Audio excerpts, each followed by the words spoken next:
El número 30, el número 19, el número 10 o bien el número 1. El número 1 del mundo, de la historia. Lionel Messi, la pulga, Lío, el chiquitito Messi. El jugador que lo ganó todo, que pasó por momentos gloriosos o bien oscuros. La presión lo comió y él se comió a la presión. Su carrera es larga y extensa y hoy la repasaremos toda. Esta es la crónica de Lionel Andrés Messi. Nacido en 1987, un solo año después de que el Diego se coronara en el Estadio Azteca, el país más futbolero del planeta, campeón del mundo. Y en esa Argentina le tocaría crecer, obsesionada por Maradona, por un zurdo bajito con un talento nato e inigualable. Se convertía para muchos en el mejor de todos los tiempos y se creía que jamás alguien lo superaría y menos otro argentino. Mientras esta idolatría por el Diego día con día se aumentaba, Lionel crecía en Rosario, una ciudad a unas 4 horas de distancia de la capital, de Buenos Aires. Messi empezaba a jugar en un equipo de su barrio, el Grandoli. Lo motivaba y lo llevaba a entrenar y a sus partidos su abuela Celia. Ella fue la que lo impulsó y a ella es a quien le dedica sus goles con ese festejo al cielo. El talento se notaba fácilmente, era evidente. Jugaba con niños 4 o 5 años más grandes que él y no se cansaba de marcar a pesar de su corta estatura. Esto le ayudaba a ser más habilidoso y desde el inicio con su zurda como su principal cualidad. Era tal el nivel que desplegaba en el equipo Grandoli que el club grande de la ciudad, Newell's Old Boys, lo unió a sus filas, a los juveniles. Leo para ese entonces solamente tenía 7 años de edad y un solo año más tarde llegaba su primer problema, su primer obstáculo. Los médicos le diagnosticaban un problema con el crecimiento, un tema hormonal con el cual no crecería como una persona normal y esto tendría que ser tratado. El tema o el conflicto no eran las hormonas, sino más bien el tratamiento. $900 al mes y la familia Messi Cucitini no tenía cómo pagarlo. Newell's tampoco y no conseguían la forma de solventar este gasto.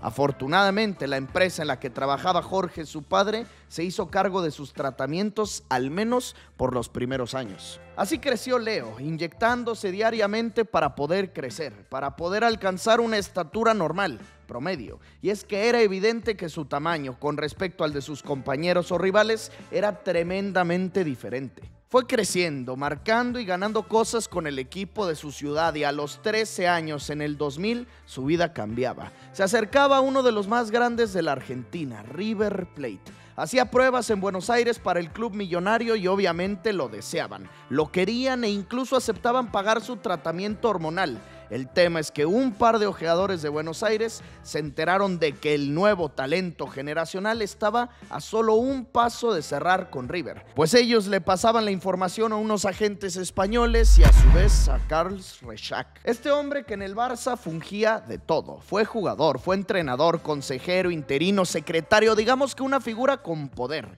Pues él pedía que antes de que Lionel firmara con River Plate, lo volaran a él y a su familia a Barcelona para hacer pruebas en la Masía. Pues dicho y hecho, así fue. Empezó a entrenar en el equipo catalán aún sin tener contrato y al poco tiempo Rexach, desesperado por ya firmar al joven niño de solo 13 años, sacaba una servilleta, redactaba un mini contrato fichando a Lionel Messi como jugador del Barcelona. Lo contrataban a pesar de su corta edad y como no era mayor de edad, lo tenían que hacer dándole un trabajo a su padre, a Jorge, y comprometiéndose también en pagarle ese tratamiento hormonal. Así llegaba la mudanza oficial de un niño argentino a otro continente, a otro país. Tendría que adaptarse a una nueva vida y desde este momento él ya había trascendido. Pocos jugadores, pocos jóvenes tienen la oportunidad de salir de su país para formarse en una cantera internacional y sobre todo en una de las mejores casas formadoras de futbolistas, la Masía. Sus primeros meses como culé fueron difíciles, fractura del peroné, distensión en ligamentos del tobillo, muchas lesiones y aunado a esto no podía jugar partidos oficiales, puro amistoso, esto debido a que era extranjero. Además del tema futbolístico, a nivel personal le costaba y bastante. Él, un tipo introvertido, tímido, callado, hablaba poco, le costaba hacerse de amigos y encajar en esa generación 87, donde destacaban Cesc Fábregas o Gerard Piqué. Después de lesiones y un par de años de adaptación, llegó a ser dirigido por un hombre que le cambiaba la posición. Tito Vilanova. Antes de Tito jugaba como un extremo por izquierda, pues Vilanova lo situaba como extremo por derecha para que jugara a perfil cambiado o bien como mediapunta. Llegaban los goles, llamaba la atención de todo el Camp Barça, lo ascendían al Barcelona C y sin haber pasado por el Barça B lo convocaba Frank Rijkaard para un partido amistoso. Se fijaba en él el entrenador del primer equipo, lo llevaba para el partido inaugural del Estadio do Dragão, el del Porto, un equipo dirigido por José Mourinho, y a pesar de que estamos en el 2003 y de que él solo contaba con 16 años, lo debutaba Rijkaard. Jugaba unos cuantos minutos y empezaba así a cumplir su sueño. Lo ascendían al equipo B y en este momento entraba la primera de sus controversias y la primera de sus grandes decisiones: España o Argentina. Su deseo era jugar para la albiceleste, para su territorio natal, pero ellos lo rechazaban. Sabían de sus capacidades, lo conocían, pero se decidían por convocar jugadores locales. Mundial Sub-17 en el 2003, sin Messi. Mundial Sub-20 en ese mismo año, sin Messi tampoco. España le presentaba ofertas y muchas ofertas. Insistían en que el jugador zurdo se vistiera de rojo, pero Leo,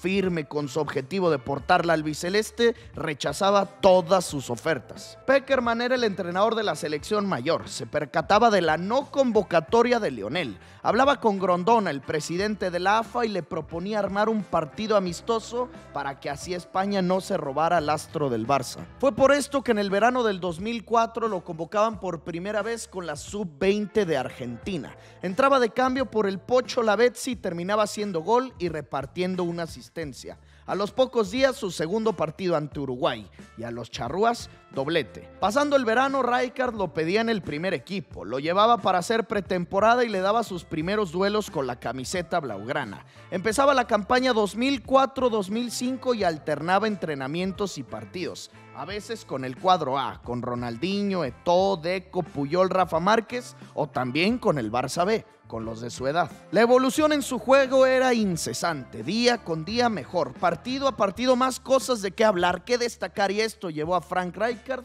a convocar a Messi para su primer partido oficial con el Barça. Y no lo haría en cualquier duelo, en el derbi catalán. Barcelona contra Español. En Montjuïc vivía sus primeros instantes en la banca de los culés, sentado junto a Iniesta, y fue en el minuto 82 donde se daba su debut oficial. Apenas 17 añitos de edad.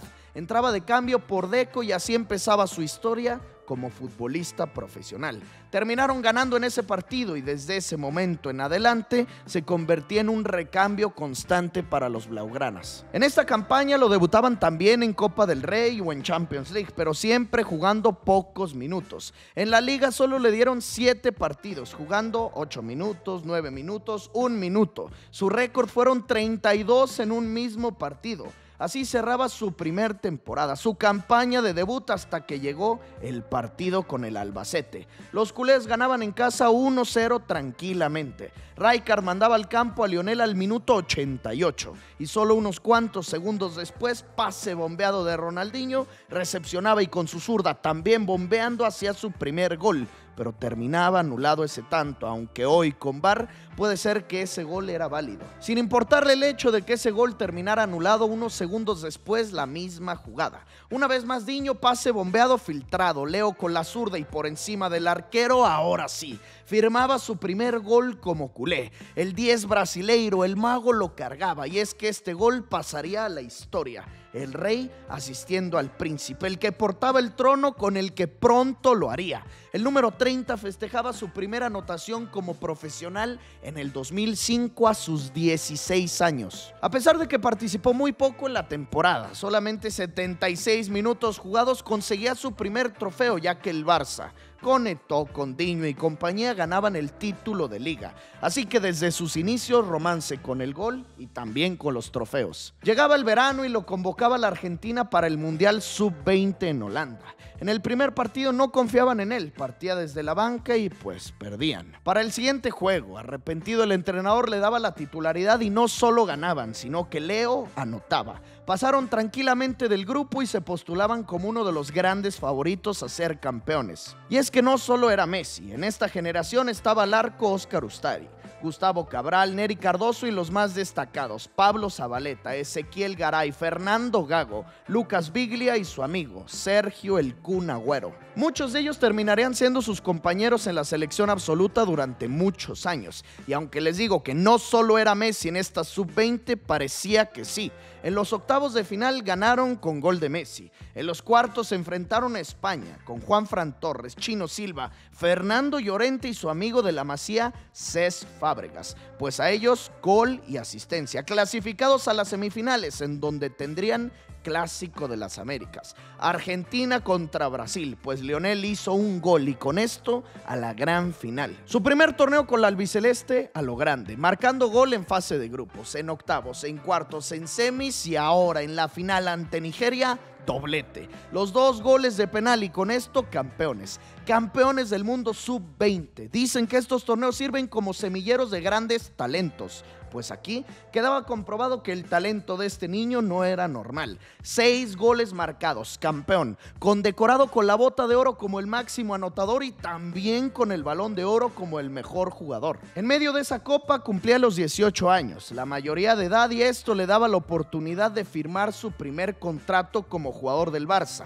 Ya no como parte del filial, ya no tendría que su padre firmar por él. Laporta le ofrecía un contrato de 5 años, hasta el 2010, él lo aceptaba y se le colocaba una cláusula de rescisión de 150 millones de euros. Si son muy observadores, se darán cuenta que en todo este tiempo utilizaba zapatos, tachos o como le quieras llamar de la marca Nike. Los llevaba desde el año 2002 y es que como esa marca patrocinaba al Barcelona, le regalaban ropa, tenis o lo que él quisiera y con esto estaba más que conforme. Pero cuando cumplió la mayoría de edad y se empezaba a hablar por todo el mundo de su talento, aparecía Adidas para buscar firmarlo.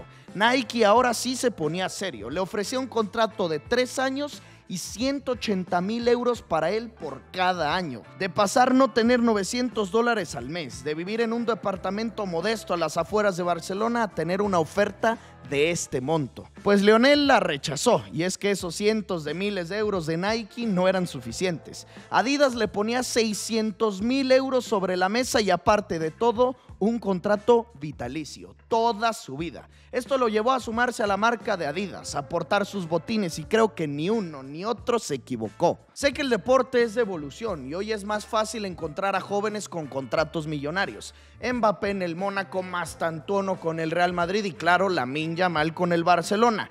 Todos ellos millonarios desde sus inicios y desde muy jóvenes. 16 o 17 años, pero estamos hablando de un fútbol mucho más globalizado, con pagos y gastos y contratos multimillonarios. Hoy esto suena normal, pero no me quiero imaginar lo que en el 2005 significaba tener a un jugador de apenas 18 años, que solo había jugado 7 partidos de liga con una cláusula de rescisión de 150 millones de euros, con un contrato por 5 años y aparte contrato vitalicio con Adidas. Tras este verano que lo llevó a ganar mucho dinero, pero también mucha presión, empezaba su primer campaña registrado con el primer equipo, la 2005-2006. Seguiría portando la número 30 en la espalda y venía un nuevo problema: plazas de extranjeros. El Barça tenía todos los cupos llenos y Lionel aún no recibía su nacionalidad española. Fue por esto que para los primeros partidos de liga no podía jugar. Solamente en duelos amistosos, como el trofeo Joan Gamper que jugaron con la Juventus y en donde salía ovacionado del Camp Nou, no solo por sus aficionados, sino también por Fabio Capello, el entrenador de la Vecchia Signora. Él le pidió a su directiva fichar al argentino. También habían recibido ofertas del Glasgow de Escocia y esto llevó a Laporta a darle otro contrato. Solo un par de meses después de su primero le renovaba extendiendo su contrato hasta el 2014 y ahora se convertiría oficialmente en una persona millonaria. 3 millones de euros recibidos por cada campaña jugada. Aceptaba, pero él lo que quería era jugar y se le cumplía el sueño. José Néstor Pekerman lo convocaba con la selección absoluta. recibía su tan añorada convocatoria. Podría disputar su primer partido con la albiceleste, un duelo contra Hungría en Budapest. El partido lo estaban ganando 2-1. Lógicamente él no partía como titular. Antes estaba Lisandro López o Crespo y como lateral por la derecha, Lionel Scaloni. Messi pacientemente esperaba su turno en la banca. Le llegaba la oportunidad en el minuto 64. Lo mandaban al campo, su primer partido con Argentina, y solo un minuto después conducía la pelota, le jalaban la camiseta, contestaba con un manotazo, señalaban falta y considerando una agresión de Leo, se iba expulsado. Solo un minuto pudo jugar en su debut, al 64 entró, al 65 lo expulsaban. Mal y de malas en su primer partido con la selección absoluta. Salía frustrado del campo y es que había luchado tanto por recibir esta oportunidad para que le pasara esto. Fueron años y años de espera. Rechazó en muchas ocasiones a la selección española, todo para que cuando por fin le llegara, ¡pum!, al primer minuto, expulsado. El pueblo argentino estaba ilusionadísimo porque desde muy joven empezaban las comparaciones, y vaya comparaciones, con el Diego. Decían que Maradona había debutado en el 77 en contra de Hungría. Pues ahora su supuesto sucesor haría lo mismo, debutando ante Hungría, pues un amargo recuerdo de su primer partido. Mientras el tema de su nacionalidad española se resolvía, Rijkaard únicamente lo podía utilizar en partidos de Champions, y así fue. En sus primeros meses solo disputaba la orejona, en donde hacía su segundo gol como culé, su primero en Champions, ante el Panathinaikos de Grecia. Aprovechó un error defensivo, bailó al arquero con una vaselina y definió solo de frente al arco. Finalmente le llegaba la nacionalidad y ahora sí podría disputar con normalidad todos los partidos que Rijkaard quisiera. Empezaba a ser un jugador regular para la plantilla. El entrenador le tenía confianza plena, tal es así que en el primer clásico de la temporada titular. Y es un partido más que memorable en el Santiago Bernabéu, ante los Galácticos, ante Zidane, Raúl, Beckham, Ronaldo, Roberto Carlos y compañía. Pues Messi conducía hacia adentro, Eto'o se la robaba y la mandaba al fondo del arco de Casillas. Se le contaba como asistencia a la Pulga y el Barça ya lo ganaba. Esa noche Ronaldinho bailó a toda la defensa merengue, incluido a Sergio Ramos, y con su doblete espectacular salía aplaudido del Santiago Bernabéu. Una exhibición blaugrana 3-0. Messi cumplía y con creces en su primer titularidad en un clásico español. En la selección mayor para las eliminatorias mundialistas de cara a Alemania 2006, Pekerman lo convocaba. Hizo su debut en tierras argentinas, donde recibió aplausos y ovaciones, jugando en el Monumental de River Plate. Le cometieron penal, mismo que derivó en gol de Juan Román Riquelme, y así empezaba a convertirse en un seleccionado habitual de la Argentina. Volviendo a España, hacía sus primeros tantos en Liga, al Racing de Santander, al Athletic de Bilbao, al Alavés y al Mallorca su primer doblete. Se convertía solo por detrás de Eto'o, Ronaldinho y Larsson como el que más marcaba para el Barcelona. Tenía ya 8 goles en su primer temporada, no como titular, pero sí como un jugador constante. Llegaban los octavos de final de Champions, se medían al Chelsea de Mourinho en Stamford Bridge. Se mandó un partidazo en el que terminó ovacionado por el mejor, por el Diego. Después de ese juego de ida ante el Chelsea, Maradona dijo en una entrevista que Messi ocuparía su lugar. El Barça era el mejor equipo del mundo, los que mejor jugaban. Ronaldinho en un prime impresionante, destinados a ganar la orejona. El problema fue que en la vuelta, en el Camp Nou, Lionel salía lesionado apenas al minuto 25. Un desgarre muscular que lo dejaría fuera de las canchas toda la temporada. Más de 3 meses se perdería y posiblemente también la Copa del Mundo. Llegaba su primera frustración grande en la carrera, ya que tal y como lo esperaban, el Barcelona avanzó y avanzó en Champions. Consiguieron ganar nuevamente la Liga, llegaron a la final por la orejona, la empezaban perdiendo y terminaron por remontar esa gran final para conquistar así su segunda Champions League.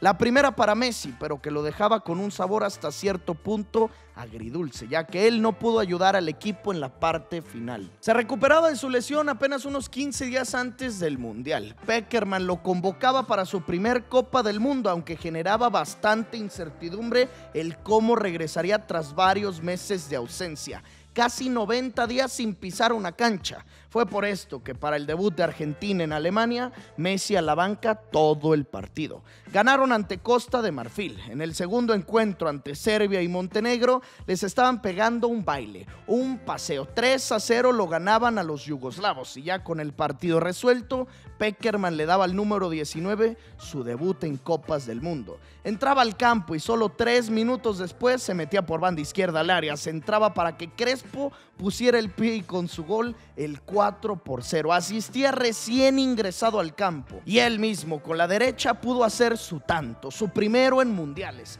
Demostraba que sin importar esa larga lesión regresaba como si nada.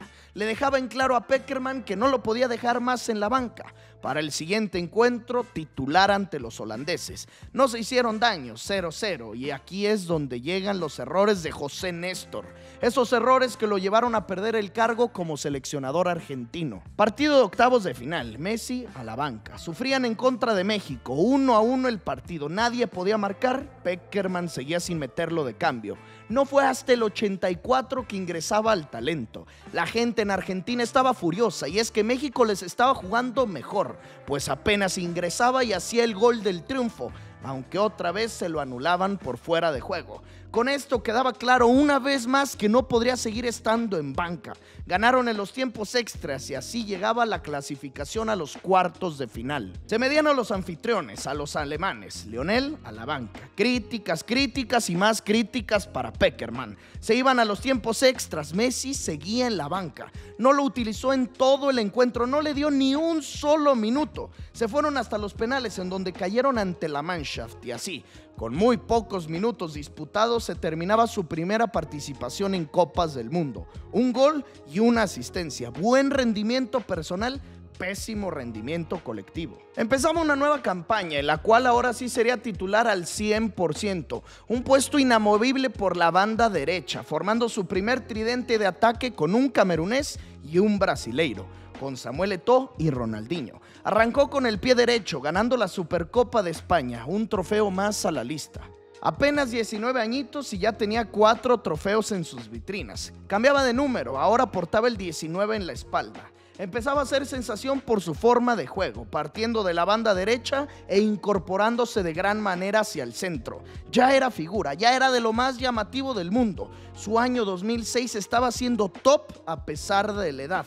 Tanto así que en el Balón de Oro recibió su primera nominación. Claro, quedó muy lejos de los primeros lugares, top 20, pero se sabía desde este momento que solo vendría un ascenso en su carrera, mejoría tras mejoría. Solo había un pero, un problema en estos inicios de su trayectoria, las lesiones. Primero esa que lo apartó de la final de la Champions y casi del Mundial. Pues ahora se rompía el metatarso izquierdo y trasladándolo a temas más coloquiales, el pie. Ahora se perdería 4 largos meses. Debido a esta lesión no pudo estar por más de 10 fechas seguidas en Liga Española. No pudo ir al Mundial de Clubes, dejó bastante averiado el ataque blaugrana y mientras él estaba lesionado se peleaba Samuel Eto'o con Laporta, con Rijkaard, con Ronaldinho, con todos. Se empezaba a desmoronar el equipo y es que estaban lejos del liderato por la liga. Estamos ya en el 2007 y creo que este es su año de irrupción total, en el cual escaló muchísimas posiciones y se consagró como una estrella. Dejó de ser una joya o un talento para ser considerado estrella. Crack. Como les comentaba, cuando volvía de su lesión, el equipo estaba roto por dentro y esto en resultados se veía reflejado. Eran campeones de la Champions y ahora caían desde los octavos de final ante Liverpool. La competencia por la liga estaba ardiente con el Valencia, el Sevilla y el Real Madrid. Pues ante el Valencia perdieron, ante el Sevilla también perdieron y así llegaba el clásico. La última oportunidad para salvar la temporada. Y aquí tenemos su partido. Al minuto 5, gol del Madrid y así respondía Lionel. Dentro del área tomaba la bola y él no perdona, igualaba el partido. Su primer gol en clásico, su primer gol a una leyenda, a Iker Casillas. 1-1 se ponía el encuentro, nuevamente el Madrid anotaba y nuevamente Lionel respondía.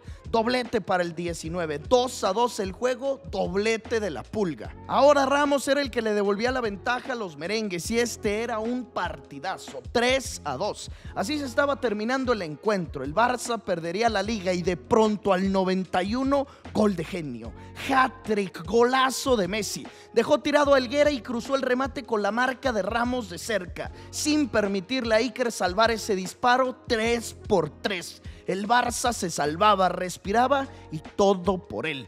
Todo gracias a Lionel. Besaba el escudo blaugrana, era cargado por su compañero y el Camp Nou coreaba por primera vez su nombre. Aquí el mundo quedaba anonadado, impresionado. Su primer gol en clásicos lo hace así, en un momento clave de la campaña, y aparte lo transformaba en doblete y en hat-trick.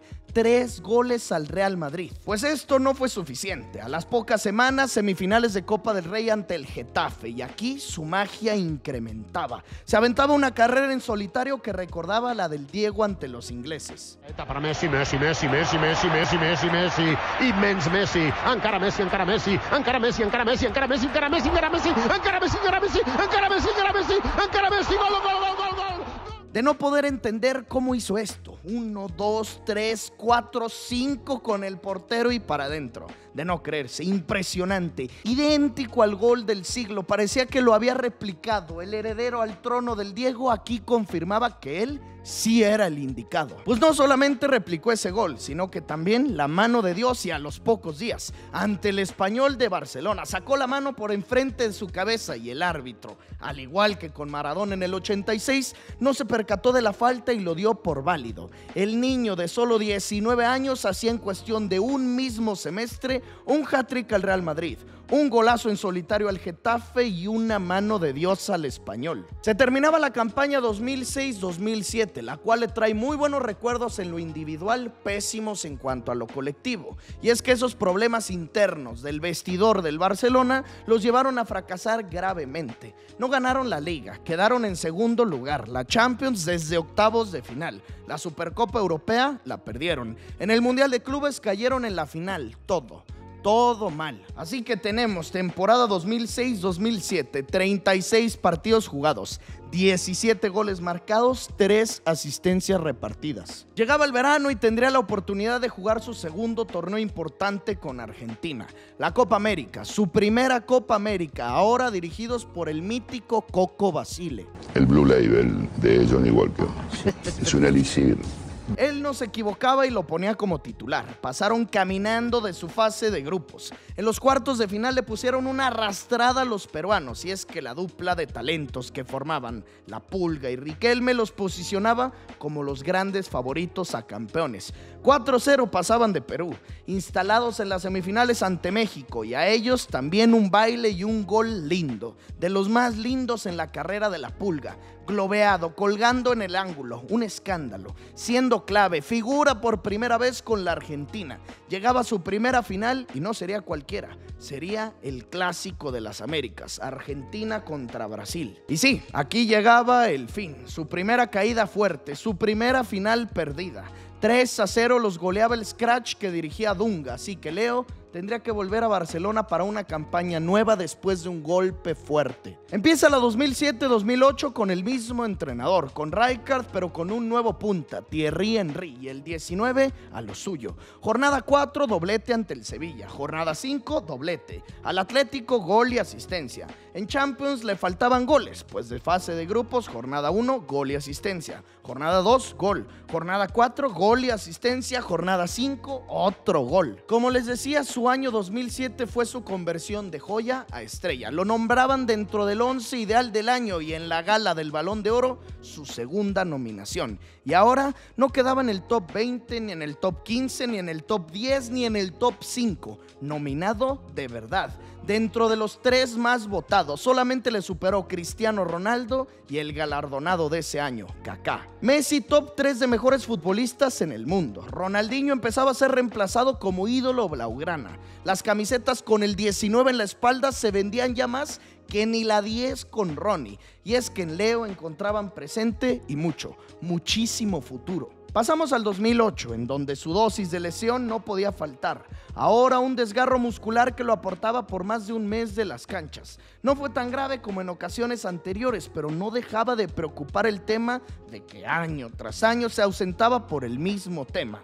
Volvía a las canchas con la liga prácticamente entregada para los blancos, para los merengues. Y es que aquí se avecinaba el fin de una era, la era Rijkaard-Ronaldinho. El brasileiro se veía fuera de forma, se hablaba más de lo que hacía en las noches, en las ramblas de Barcelona, que lo que pasaba dentro del campo. Henry había caído de maravilla. Samuel Eto'o, a pesar de sus conflictos personales con el entrenador holandés, peleaba y peleaba por su puesto. Bojan, casi tan talentoso como Messi, una segunda joya en el equipo.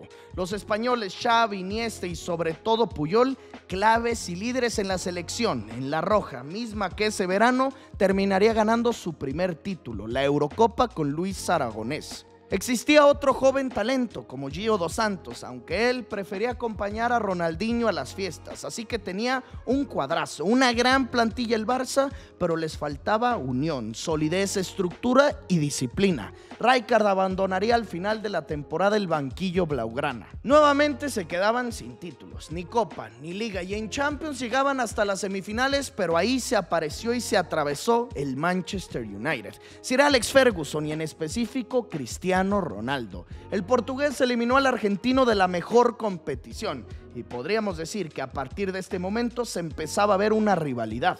En el Balón de Oro del año anterior, del 2007, Chris terminó en segundo lugar, Leo en tercero. Ahora los dos semifinalistas en Champions. El 7 eliminaba al 19 y solo eran 2 años de diferencia entre ambos. Así que a partir de este momento se cocinaba lo que sería la mejor rivalidad de todos los tiempos. Los números de esta campaña, temporada 2007-2008, 40 partidos jugados, 16 goles anotados y también 16 asistencias entregadas. Subía considerablemente la cuota asistidora, pero no incrementaba la goleadora. Siempre su prioridad, la albiceleste. Tenía apenas 21 años en ese verano, cumplía con la edad para ser convocable en los Juegos Olímpicos de Beijing.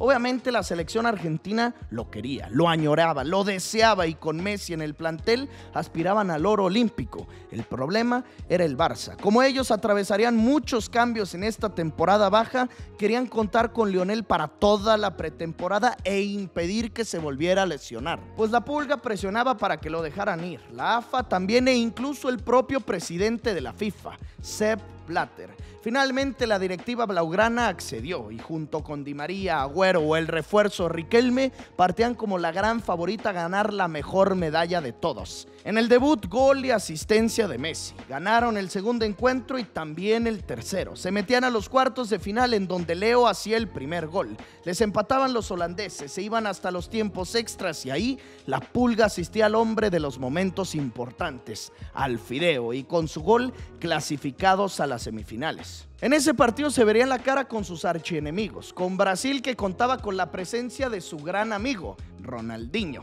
Pues dicen que el alumno termina por superar al maestro y así fue. Argentina goleó 3-0 a la Canariña y con esto a pelear por el oro olímpico. La final fue ante Nigeria, partido apretado, trabado que solamente lo podría resolver un ángel, el ángel de las finales, Fideo. Messi le mandó un pase filtrado, se metía al área de Di María y con una vaselina definía el gol de oro, el gol del campeonato, el gol de la medalla más preciada. 1-0 ganaron el partido y con esto su insistencia por jugar estos Juegos Olímpicos les daba frutos. Medalla de oro para la Argentina, su segundo torneo disputado con selecciones juveniles, su segundo campeonato con la albiceleste. Volvía ahora sí a la campaña de reestructura, a la campaña del cambio blaugrana, la 2008-2009.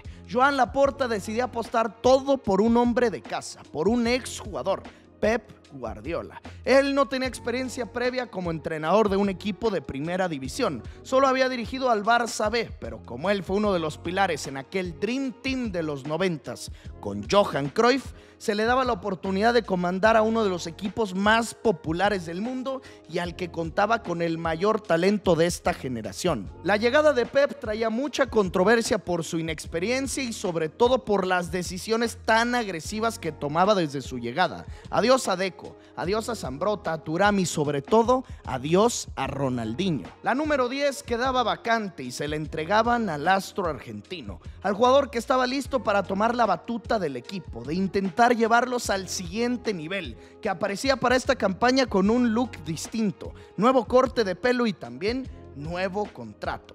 Ahora más de 10 millones de euros por temporada, convirtiéndolo así en uno de los mejores pagados de todo el mundo. Con Guardiola las expectativas de esta temporada eran altas, pero sobre todo las expectativas altas estaban puestas en él, en el número 10. Los ojos del mundo entero en él. Difícilmente defraudaría, pero no se esperaba la gente lo que vendría. En su primer semestre fueron goles, goles, goles y asistencias, asistencias, y no solo eso, un nivel espectacular. Goleadas. El tridente que ahora formaban Henry, Eto'o y Messi era de lo mejor a nivel Europa. Pep traía de la Masía a un contención, a Sergio Busquets. El nivel de Xavi Hernández era sublime. El complemento perfecto, Andresito Iniesta, y en defensa un nuevo nombre, Gerard Piqué. Ese central con el que Leo compartió sus primeros años en esta ciudad. Se formaba un cuadro de miedo, de envidia. Llegaba la premiación del Balón de Oro y otra vez quedaba dentro de los primeros 3. El año pasado en tercer lugar, ahora segundo. Nuevamente por detrás únicamente del 7 de los Red Devils, de su rival de generación, Cristiano Ronaldo. Rápidamente pasaba la barrera de los 10 goles en la temporada. Su récord histórico eran 16 y desde muy temprano en la campaña también lo superaba. En la Champions se despachó un doblete ante el Bayern Múnich para clasificarlos a las semifinales. En la Copa del Rey un hat-trick ante el Atlético en el Calderón, también para clasificarlos. Ahora pasaba la barrera de los 20 goles, también la de los 30 tantos. En Liga eran goleadas tras goleadas a todos, pues también al Real Madrid le tocó una. En el Bernabéu le pegaron un histórico 6-2 en el cual Leo repartió un pase para gol y aparte hizo su doblete. Con esto se confirmaba que el Barcelona había encontrado a su nuevo Johan Cruyff, su heredero del fútbol total, Josep Guardiola. Él jugaba al tiki-taka, toma el balón, pasa el balón y siempre que llegaban al ataque, que la tome el 10 y él se encargue del resto. Pues tenemos campeonato de Liga, volvían al reinado en España y también de Copa. En la final ante el Athletic de Bilbao hizo un gol y con esto campeones de los 2 trofeos de España, Liga y Copa del Rey. Campaña casi perfecta, de envidia. Solo faltaba uno más y es ese trofeo que él ya había conseguido, pero no pudo festejar como se debía por culpa de las lesiones. Se situaban nuevamente en semifinales donde tendrían que vencer al Chelsea de Ballack, Lampard o Didier Drogba. Empataron a unos en casa y en la vuelta en Stamford Bridge es un duelo para el recuerdo. Algunos lo llaman el escándalo, el robo de Stamford Bridge, otros el milagro de Stamford Bridge. Muchas y muchísimas polémicas en ese encuentro. Los Blues lo ganaban con un golazo de 100 y así parecía terminarse la participación de los blaugranas. Una vez más, caerían en semifinales hasta que apareció el Iniestazo. Al minuto 93, Messi sirvió para Andresito y con un zapatazo de derecha colgado al ángulo, se llevaban un agónico, polémico e histórico triunfo. Los jugadores del Chelsea enfurecían, se sentían robados, mientras que Lionel, Pep, Iniesta y compañía salían con una sonrisa inmensa en el rostro. En la primera campaña de Guardiola, en la primera campaña sin Ronaldinho, Rijkaard, campeones de Liga, de Copa y ahora con posibilidad de orejona. La carrera de este hombre había alcanzado un punto cumbre, un nivel que no podíamos creer. El mejor fútbol del mundo era de ellos. Para la gran mayoría de los espectadores ya eran los campeones. Nadie los podría vencer, solamente uno. Un entrenador con mucha más experiencia que el joven catalán y ese es Sir Alex. Sir Alex Ferguson, los Red Devils, el Manchester United, el equipo del Balón de Oro de Cristiano Ronaldo. En Roma vivía Lionel su primera final jugada de la UEFA Champions League y a pesar de enfrentarse a la experiencia, a los años y años de trabajo de Ferguson, al batipibe, a Cristiano Ronaldo, los culés los anularon por completo. Samuel Eto'o hizo el primero del partido y con esto parecía ya consagrada la campaña. consolidado el título de Champions, el triplete, pero faltaba el postre y del hombre que tanto lo merecía. Ni Evra, ni Vidic o Ferdinand lo dejaban pasar. No podía con sus recortes y aproximaciones de derecha hacia el centro, pues si no se podía de esa forma, Xavi, el cerebro, probaría con otra variante. Con un centro bombeado, le puso un balón con un guante y Messi, inusual en él, se elevó, remató con la cabeza y la dejó en el fondo del arco de Van der Sar. Hacía el 2-0, un gol icónico, un gol que él mismo menciona como el más importante o el mejor de su carrera por lo que significó. Y es que después de ese gol llegó el silbatazo final. Se terminaba la temporada perfecta, imbatibles en todos lados, en Liga, en Copa, en Champions, triplete, el primer y único equipo español en lograrlo. Se consagraba en el máximo escenario del fútbol de clubes y ante un rival más que digno, ante el Manchester United y ante su competencia directa, ante el Balón de Oro Cristiano Ronaldo. Describir con palabras lo vivido en esta campaña es imposible. Podría ser lo más cercano a la perfección en todos los sentidos, en lo colectivo así como también en lo individual.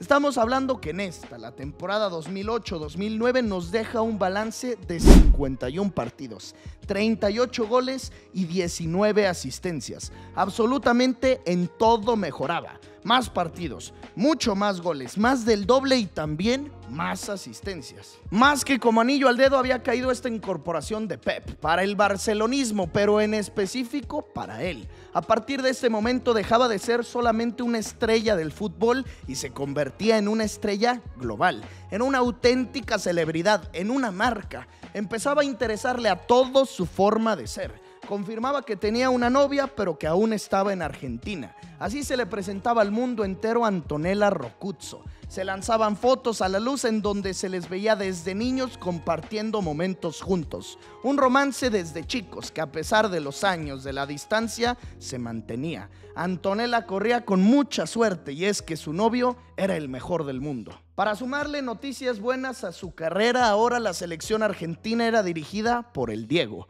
por Maradona, quien a pesar de no ser considerado un estratega o el hombre más inteligente como director técnico, estamos hablando de una figura, de un líder, de un hombre que inspira. ¿Y quién mejor para ser inspirado que el heredero al trono, que Lionel Andrés? Empezaba una nueva campaña, la 2009-2010, con la misma camiseta, con el mismo número 10, con prácticamente los mismos compañeros a excepción de uno. Se iba su eterno 9, su compañero desde que debutó y hasta ese momento. Se marchaba Samuel Eto'o, pero llegaba otro delantero con el que se pensaría le daría un plus a este Barça, Zlatan Ibrahimovic. Supercopa de España ganada, obvio con goles de él. Supercopa de Europa sufrida pero ganada. Se fueron a los tiempos extras y con una asistencia suya, otro título. Así que en este 2009 ya habían cargado 5 trofeos distintos y faltaba uno más. Estaban a punto de conseguir algo que nunca antes se había visto. Un término que nadie conocía, sextete. 6 trofeos en un mismo año. Solo necesitaban el Mundial de Clubes. Pasaron de las semifinales ante el Atlante de México y en la final ante Estudiantes de La Plata empataron milagrosamente al 88. Se fueron a los tiempos extras. Estuvo cerca de perderse su sextete y tenía que ser él, Lionel, quien le diera este histórico triunfo a su equipo. Un centro de Dani Alves con el pecho se lanzaba a Messi y así, con un golpe en el pecho, conseguía el gol del triunfo, el gol del Mundial de Clubes y el gol del sextete. Histórico lo de Pep, histórico lo del Barcelona, histórico lo de Messi. Liga, Copa, Champions, Supercopa de España, Supercopa de la UEFA, Mundial de Clubes, todos los torneos disputados, todos y cada uno de ellos ganados. Creo que estar mejor en su carrera no se podía, solo le faltaba una cosa, un galardón, un premio individual, y ese era el Balón de Oro. En el 2007 tercer lugar, en el 2008 segundo. Venía escalando posiciones, pues ahora era su momento. Lo había ganado todo a nivel colectivo y a nivel individual, pues bueno, goleador de Champions y casi 40 tantos en la campaña. En París se llevó a cabo la ceremonia en la cual salía con una amplia diferencia, condecorado como el mejor jugador del mundo. Se sabía que lo era, todos lo sabíamos, pero se tendría que premiar así, con el balón más preciado por todos, el Balón de Oro. Apenas a sus 22 añitos se proclamaba oficialmente como el mejor de todo el planeta Tierra. Siguiendo con esta, la segunda campaña al mando de Pep, tomaban, como era de esperarse desde el principio, el liderato en España. Había llegado al Real Madrid para hacerle competencia a los blaugranas Cristiano Ronaldo. Florentino estaba de vuelta con los merengues y decidió traer a la competencia de Lionel para así buscar contrarrestar tanto alarde que se tenía en España por la pulga. Pero no, él estaba imparable. Hat-tricks y dobletes por doquier. Si esa cuota goleadora de la edición anterior, esos 38 tantos, parecían imbatibles, lo que vendría en esta aún sería mejor. Ganaría su primer pichichi. Y esto claramente tiene un porqué. La razón, Guardiola. Él había encontrado la forma de explotar aún más el nivel del 10. Creía que ya no era necesario utilizarlo como un extremo por derecha y más bien acomodarlo en una posición nueva, desconocida, un falso 9, un falso delantero. Pedrito sería el extremo por derecha, Henry por izquierda, Leo detrás de ellos, pero siendo el último hombre, esperando los pases de Iniesta y Xavi o bien de los otros dos extremos. El experimento para el creador del tiki-taka más que efectivo, tanto así que al Arsenal en los cuartos de la Champions les hizo 4, un póker de goles, locura de juego, locura de jugador, locura de equipo. Todo marchaba de maravilla hasta que llegó un hombre especial, The Special One. Aparecía por primera vez la némesis de Guardiola, José Mourinho, el entrenador del Inter de Milán.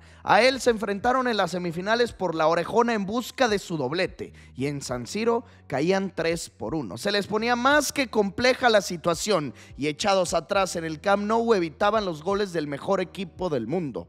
Messi no se cansó de intentar, sacó un remate que por poco entraba, pero Julio César le quitaba el grito de gol. Mourinho venció a Pep, corrió y festejó por todo el Camp Nou la eliminación al Barça, al tiki-taka, al falso 9, a la estratega de Guardiola y esta derrota. Este golpe es sin duda uno de los primeros golpes fuertes, si no es que el primero en su carrera como blaugrana. Y a pesar de que no salían con el trofeo como campeones de liga, no les parecía suficiente. Ese duelo contra el Inter nunca lo podrían borrar de su memoria. Eso sí, a nivel individual tenemos una mejoría. Por muy extraño que esto suene, es así, todavía pudo mejorar. En esta temporada 2009-2010, 53 partidos, 47 goles, 12 asistencias, prácticamente marcando un gol por cada partido disputado, ganador de su primer pichichi, goleador de la Champions y ahora su primer bota de oro europea, el máximo anotador en cualquier liga de Europa. Tenemos muy olvidada la albiceleste. Lo último que se habló es que el Diego ahora era quien los dirigía, pues estamos en el verano del 2010 y vendría una Copa del Mundo más que memorable, Sudáfrica. El Jabulani, la canción de Waka Waka en donde justamente él era protagonista. Para ser sinceros, Argentina no llegaba con las máximas posibilidades de ser campeón, como uno de los favoritos. Antes estaba España con esta generación dorada, precisamente con muchos de sus compañeros del Barça, pero también contaban ellos con la presencia de Higuaín, de Tevez, Verón, Di María y dirigidos por un histórico, por un grande o el más grande, así que el sueño existía. El 10 a la espalda y las esperanzas de toda una nación puestas en él, en Lionel. Y aquí tenemos su constante pelea y su constante fracaso, la selección. Debutaban con triunfo ante Nigeria, pero sin gol del 10. En el segundo goleaban a Corea, también sin gol del 10. En el último portaba el gafete de capitán. Victoria sobre los griegos, también sin gol del 10. Pasaban de grupos con pleno de victorias. Se metían a los octavos de final y ahí ante México, victoria 3-1, pero una vez más sin gol del 10. La selección triunfaba, avanzaba, aunque no aparecía Messi, y hasta aquí no había problema. Mientras haya triunfos, no habría quejas, pero cuando no, ahí empezarían a llover las críticas. Para los cuartos de final se topaban a los alemanes y ellos les pusieron un repaso obvio sin gol del 10. 4-0 ganó Alemania, eliminada la Argentina, eliminado el Diego, eliminado Leo. Y esto no solo era decepcionante para toda su nación, era decepcionante para sus sus decenas o cientos de millones de fanáticos. Aquí pienso yo que llegó su primera convivencia con la crítica y se le dejaron ir duro, pecho frío, agachón, mal líder, no es argentino, se siente español, que se hubiera ido con Del Bosque, falso argentino, nunca serás como el Diego. Se generaba división en los comentarios, algunos lo defendían, otros se le dejaban ir con todo. Lo que sí es una realidad es que los grandes futbolistas, o los mejores de todos los tiempos, como Pelé y el Diego, en donde confirmaron ser lo que eran, era aquí, en estas instancias, representando a su nación. En el 86 el Pelusa, en el 58-70 el Brasileiro. Mínimo 4 años más de espera para la Pulga para remediar el daño que dejó en la afición argentina. Volviendo a Barcelona para la campaña 2010-2011, aquí se combinaba de todo. La estrategia de Pep, que continuaría poniendo al 10 como falso 9, con el nivel de los españoles que ahora eran campeones del mundo. Xavi, Piqué, Puyol, Iniesta, Pedrito, Busquets y el recién incorporado Guaje Villa. Toda esta combinación de talento, de jugadores top con estrategia daba unos resultados de miedo. Goleadas como un 8-0, hat-tricks de la Pulga. Al Real Madrid una manita histórica, un 5-0. Esa noche Leo no marcó, no hubo problema. 5 le recetaron a Mourinho, al nuevo entrenador del Real Madrid y claro, a Cristiano Ronaldo. Consiguieron 16 victorias de manera consecutiva en Liga, el récord histórico. Récord semana tras semana, impresionantes. Perfeccionaban su tiki-taka y en la gala del Balón de Oro, segundo premio. Segundo de forma consecutiva para Lionel y aparte de todo esto, segundo lugar para Iniesta y tercero para Xavi. Los 3 mejores del mundo formaban parte de este cuadro blaugrana. En Champions volvían a partir como los favoritos. Pasaron del Arsenal, en donde se despachó un doblete, del Shakhtar en los cuartos, situándose así en otras semifinales. Tenemos como rival el Real Madrid, el clásico en Champions League, y continuaba la saga entre Pep y Mourinho, la enemistad más grande del fútbol. El primer duelo en el Bernabéu y tenemos el gol, mi favorito en su carrera, la mejor asistencia de Busquets y su carrera en solitario, quitándose a los mejores defensores y dejando en silencio total al Santiago Bernabéu. Ganaban de visita 2-0 las semifinales, los 2 goles de este genio. En la vuelta empataban y pasaban de los merengues para volver a una final de la UEFA Champions League. Perdieron la Copa del Rey justamente ante Mourinho, pero como era de esperarse, después de tantas y tantas goleadas en el campeonato primer lugar en Liga. Tricampeones de España, esta era la segunda final de Champions en solo 3 años y para no variar, su rival, el Manchester United. Otra vez una final ante Sir Alex Ferguson y también para no variar, otro repaso a los Red Devils. El duelo estaba 1-1 y Messi, en una de sus mejores exhibiciones, hacía un gol desde lejana distancia que desataba su eufórico festejo. Y para coronar este baile culé, un golazo del Guaje Villa. Con esto, en Wembley, en la catedral del fútbol, nuevamente dejaban sin orejón a Sir Alex y Pep levantaba su segundo trofeo en solo 3 años. Lionel su tercera orejona, otra vez como protagonista, nuevamente siendo el mejor de todos. Su año 2006 fue bueno, el 2007 mejor, el 2008 todavía mejor, el 2009 mucho mejor, el 2010 un poco de lo mismo, pues ahora en este 2011 su prime. Con el trofeo de Liga, con el trofeo de Champions terminaba la temporada 2010-2011 y a nivel individual seguimos subiendo, seguimos escalando. 55 partidos, 53 goles, 27 asistencias, 80 goles producidos en total. Volvió a tener competencia internacional, se volvió a vestir de azul y blanco para vivir una nueva Copa América, la segunda en su carrera y ahora se jugaría en su casa, en su país.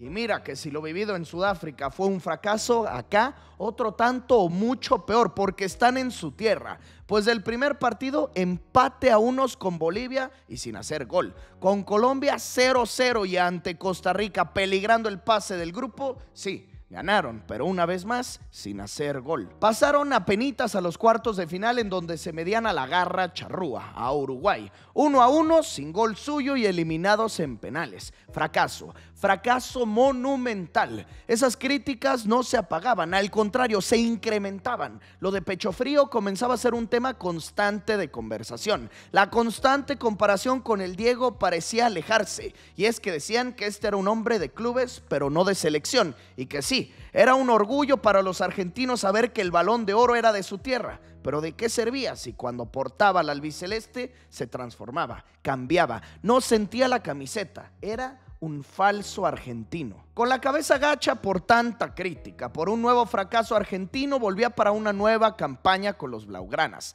la temporada 2011-2012, de la cual yo lo que más destacaría serían los enfrentamientos entre Pep y Mourinho, los clásicos, y es que eran cine. Empezamos con la Supercopa de España, 2-2 en la ida, 3-2 en la vuelta, con doblete, La Pulga y peleas incluidas. Otro título más a la cuenta. Claro que ganaron también la Supercopa de Europa y el Mundial de Clubes, donde además de ser protagonista el 10, le daba su primer guiño a la joven estrella del Santos de Brasil, a Neymar Jr. En esta campaña llegaban Cesc Fábregas y Alexis Sánchez. El ataque estaba en su mejor momento, y aunque dentro del terreno de juego no se veía reflejado, se decía que Pep estaba teniendo muchos conflictos con el presidente del club, con Sandro Rosell. Consideraba Guardiola su salida del Barça, y a pesar de que estaban haciendo un temporadón en Liga, el Madrid no perdía el liderato. Estaban en su campaña de los 100 puntos. Mourinho había dado con el clavo entre los merengues.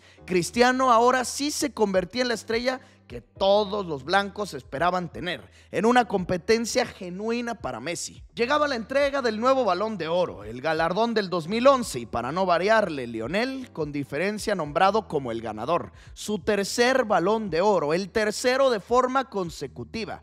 23 añitos y ya 3 balones de oro, y esto es el récord.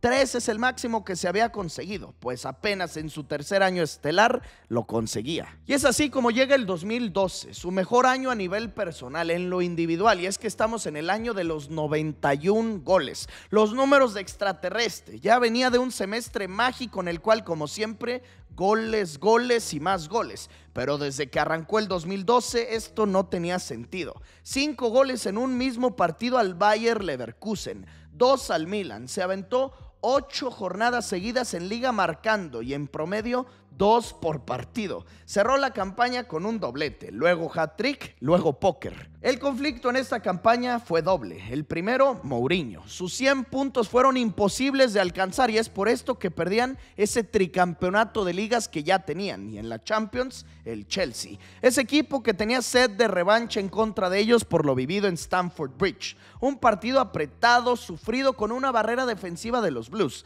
No podían superarla de ninguna forma. Tuvo el penal con el cual posiblemente la historia cambiaba, pero la estrelló en el travesaño, y con ese gol de contragolpe en el último minuto el Niño Torres, se perdía nuevamente la oportunidad del bicampeonato en Champions. Los conflictos entre Rosell y Guardiola lo llevaron a renunciar del cargo como entrenador. Él argumentaba que era cansancio, que necesitaba descansar o alejarse de la presión. Y aunque fuera esto un shock para todos, se iba el mejor entrenador del mundo, los elogios no faltaron. Terminó su etapa cargado por sus jugadores, coreado su nombre en el Camp Nou. Fueron 4 temporadas que significaron mucho más que solo títulos o Champions. Le cambió la cara a este equipo para siempre. Los convirtió en grandes a nivel Europa, y en específico a Lionel. A él le cambió la carrera para siempre. Le encontró su posición ideal, lo dejó ser libre en el campo, hacer lo que quisiera, y lo convirtió al menos por 3 años seguidos en el mejor del mundo. Así termina la temporada 2011-2012. A nivel colectivo, un fracaso. A nivel individual, otra vez buenísima, y otra vez su mejor. Hizo 50 goles en Liga. Ya desde ahí es de repetir el número para poder creerlo. 50 goles en Liga. Aparte, 14 en Champions, su récord personal. En total jugó 60 partidos, hizo 73 goles, 73. Y para coronar la campaña, 32 asistencias. No hay forma de superar o hasta de procesar esto. Estamos hablando de más de 100 goles producidos por un mismo jugador. La gran mayoría de los equipos no llegan a estas cifras en conjunto, pues él solito más de 100. Mientras veía a sus compañeros ganar la Eurocopa del 2012, se avecinaba una nueva campaña en en la cual estrenarían ciclo.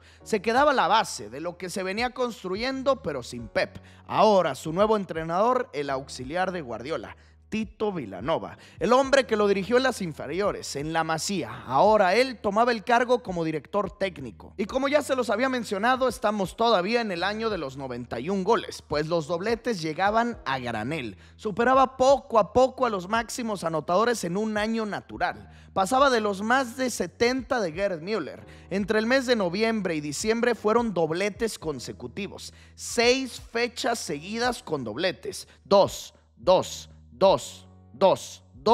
y 2. Continuaba el prime del clásico y aunque ahora ya no estaba Pep, seguía Mourinho y él seguía con sus conferencias icónicas. De Pito Vilanova, como se llama que no sé cómo se llama.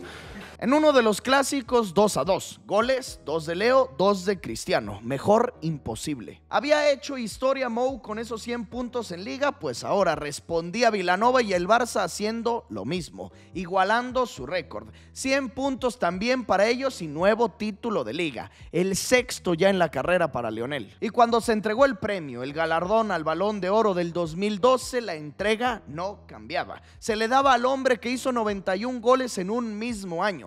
Números del FIFA, de videojuego y reales, y este fue su 4º galardón de forma consecutiva. Tenía 25 años y ya era el máximo ganador de este trofeo en toda la historia. Y por segunda campaña de forma consecutiva todo marchaba de maravilla a excepción de la Champions. Una vez más llegaban hasta las semifinales y es que parecía que esto estaba garantizado. Tener a los blaugranas aquí. El problema era lo que pasaba cuando llegaban aquí. Bayern Múnich, sus rivales, y ellos les pusieron una arrastrada inigualable, un repaso tremendo. 4-0 en el Allianz Arena y 3-0 en el Camp Nou. 7-0 global, ni las manos metieron, así que nuevamente, con un sabor agridulce, finalizaban esta primera temporada de Vilanova. La 2012-2013, 50 partidos jugados, 60 goles, 17 asistencias. Pichichi, goleador de Champions y también bota de oro europea. Parecía que ya había alcanzado y tocado la cima desde sus 25 o 26 años y más ya no se podía. Claro, quedaba el tema pendiente de la selección, pero a nivel de clubes ya parece que todo lo que venga o es algo intrascendente o es algo normal o fracaso. Ya el hecho de que marcara 60 goles o ser Pichichi o ser bota de oro no sorprende, y es que a esto ya parecía acostumbrarnos. En el verano su entrenador Tito tenía que renunciar al cuadro catalán por causas de fuerza mayor, por una batalla con el cáncer que en el 2014 desafortunadamente terminaría perdiendo. Fue por esto que en contra de la voluntad de todos y apenas solo una temporada después de la llegada de Vilanova se tendría que buscar un nuevo entrenador, y la solución que la directiva encontró fue Gerardo el Tata Martino, un hombre sin experiencia europea, desconocido a nivel global, pero como era argentino, se creía que se entendería a la perfección con Lionel. Esa noticia desalentaba bastante. La que sí le daba esperanza al público blaugrana era la llegada del brasileiro, Neymar. En ese verano ficharon al jovencito por 57 millones de euros, o bueno, eso decían. Tiempo después se descubrió que pagaron mucho más y fue justo por esta situación por la que se tuvo que cambiar de presidente. Pero ese es un tema de despachos de política. Dentro de la cancha, Leo seguía a lo suyo, marcando y asistiendo y sobre todo preparándose para la Copa del Mundo que llegaría al finalizar la temporada, Brasil 2014. Definitivamente el tiki-taka, el juego espectacular, había desaparecido. Ya no era lo mismo sin Pep o Tito. Con el Tata no se practicaba ese fútbol, pero Messi con sus actuaciones tapaba las carencias. Y es que en las goleadas siempre destacaba su nombre. 6-0 al Rayo Vallecano con doblete suyo. 7-0 al Osasuna con hat-trick suyo. 4-3 al Real Madrid, partidazo con hat-trick suyo. Pero cuando un rival de peso se ponía de frente, se acababa la fiesta. Anteriormente les pasaba eso en Champions hasta las semifinales, pues ahora desde cuartos de final y un equipo local, el Atlético de Madrid. Los colchoneros se habían sumado recientemente a la pelea por la cima de la Liga Española, y es que con el Cholo Simeone encontraban un proyecto ganador. Pues ellos en los cuartos de final se cargaron al cuadro del Tata Martino y en Liga les pisaban los talones y hasta los superaban. Tomaba el liderato el equipo del Atlético de Madrid y en la última fecha, ya con una temporada más que fracasada porque perdieron desde cuartos la Champions, porque perdieron la final de Copa ante el Real Madrid, ahora en su casa sin poderle ganar a Simeone. Perdían agónicamente el título de Liga. Así que se iban sin Liga, sin Copa ni Champions. Y para aumentar estas malas noticias, Carlo Ancelotti, el entrenador del Real Madrid, un hombre con experiencia, pero no cualquier experiencia ganadora. Pues con Carleto el Real Madrid parecía dar un paso al frente. Cristiano en el 2013 ganó su primer Balón de Oro como madridista. Le quitó ese reinado de 4 seguidos a Lionel y ahora clasificados a la final por la orejona. Y esa historia ya la conocemos todos. El gol de la 10ª, el gol del minuto 92 con 48. Sergio Ramos y el penal de Cristiano Ronaldo. Ganaban después de muchísimos años la orejona y con esto parecía que el declive del Barça estaba más que sentenciado. Se despertaban las críticas y es que este equipo nunca jugó bien en la temporada. Se decía que sin Guardiola no era nada, que Messi había bajado su nivel, que aparecía un comandante portugués para ponerle un alto y decirle que ya no era el mejor. En Barcelona despedazaban al Tata Martino y obviamente lo destituían. Hubo cambio en la presidencia después de ese escándalo por el fichaje de Neymar. Llegaba Josep María Bartomeu y el Barça parecía entrar en una mini crisis. Leo en esta campaña no fue ni Pichichi, ni goleador de la Champions, ni Balón de Oro. Bajaba del ritmo que traía de 70 o 60 goles a 41, cosa que sigue siendo impactante. ¿Cuántos no desearían estos números? Pero para el ritmo que venía acarreando, era evidente que esta temporada no se vio favorecido en lo absoluto con tanto cambio.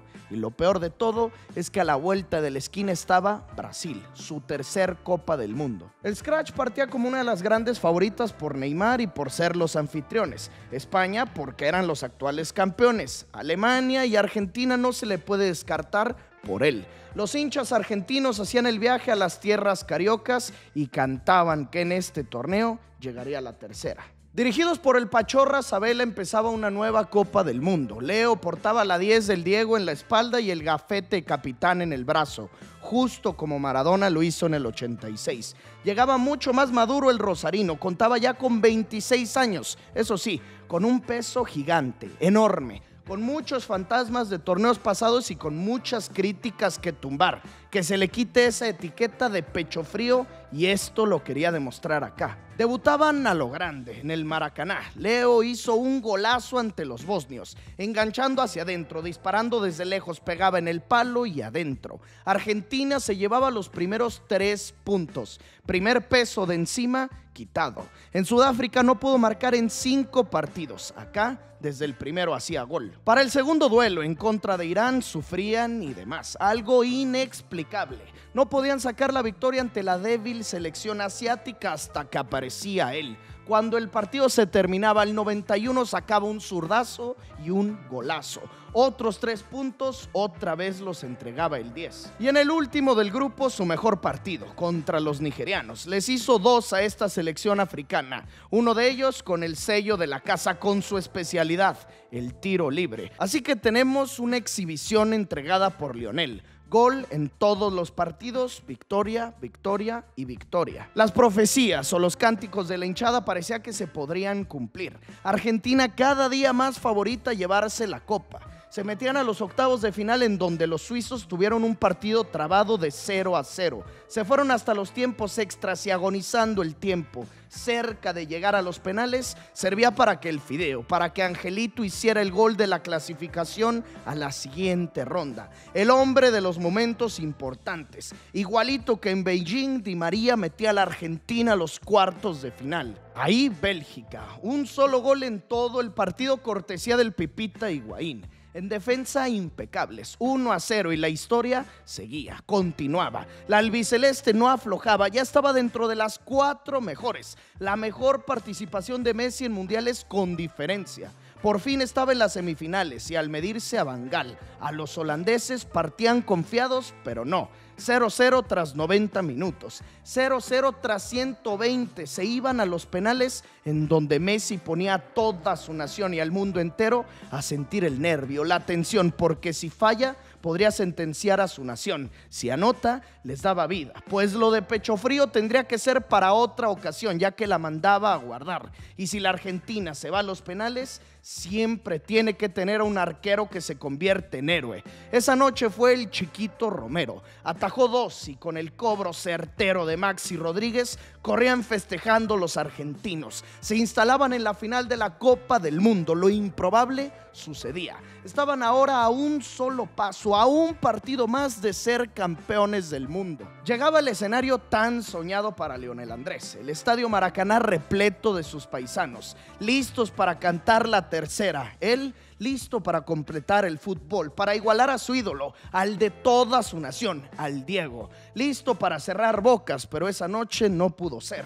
Fueron nuevamente los alemanes quienes le negaron la copa, como en el 90 al Diego o como bien a la Pulga en el 2006 o 2010. Ahora en los tiempos extras. Quien les arrebató el sueño fue Mario Götze. Leo tuvo una que pasó muy cerca del arco de Neuer. Tuvo que sufrir la derrota más dolorosa de todas, la final de la Copa del Mundo. Se sintió tan cerca, lo visualizábamos como campeón del mundo y en el último momento se le escapaba de las manos. Pasaba por un lado de la copa desolado, desconsolado y se tendría que conformar con el Balón de Oro de esa copa. El premio de consolación, el que nadie quiere levantar si no viene acompañado del más prestigioso de todos. Así, con un golpe fuerte, el más fuerte de toda su carrera, tendría que seguir, levantarse y al menos por unos cuantos años más esperar, tener esa deuda pendiente con su selección. Regresaba a Barcelona para un nuevo proyecto en el cual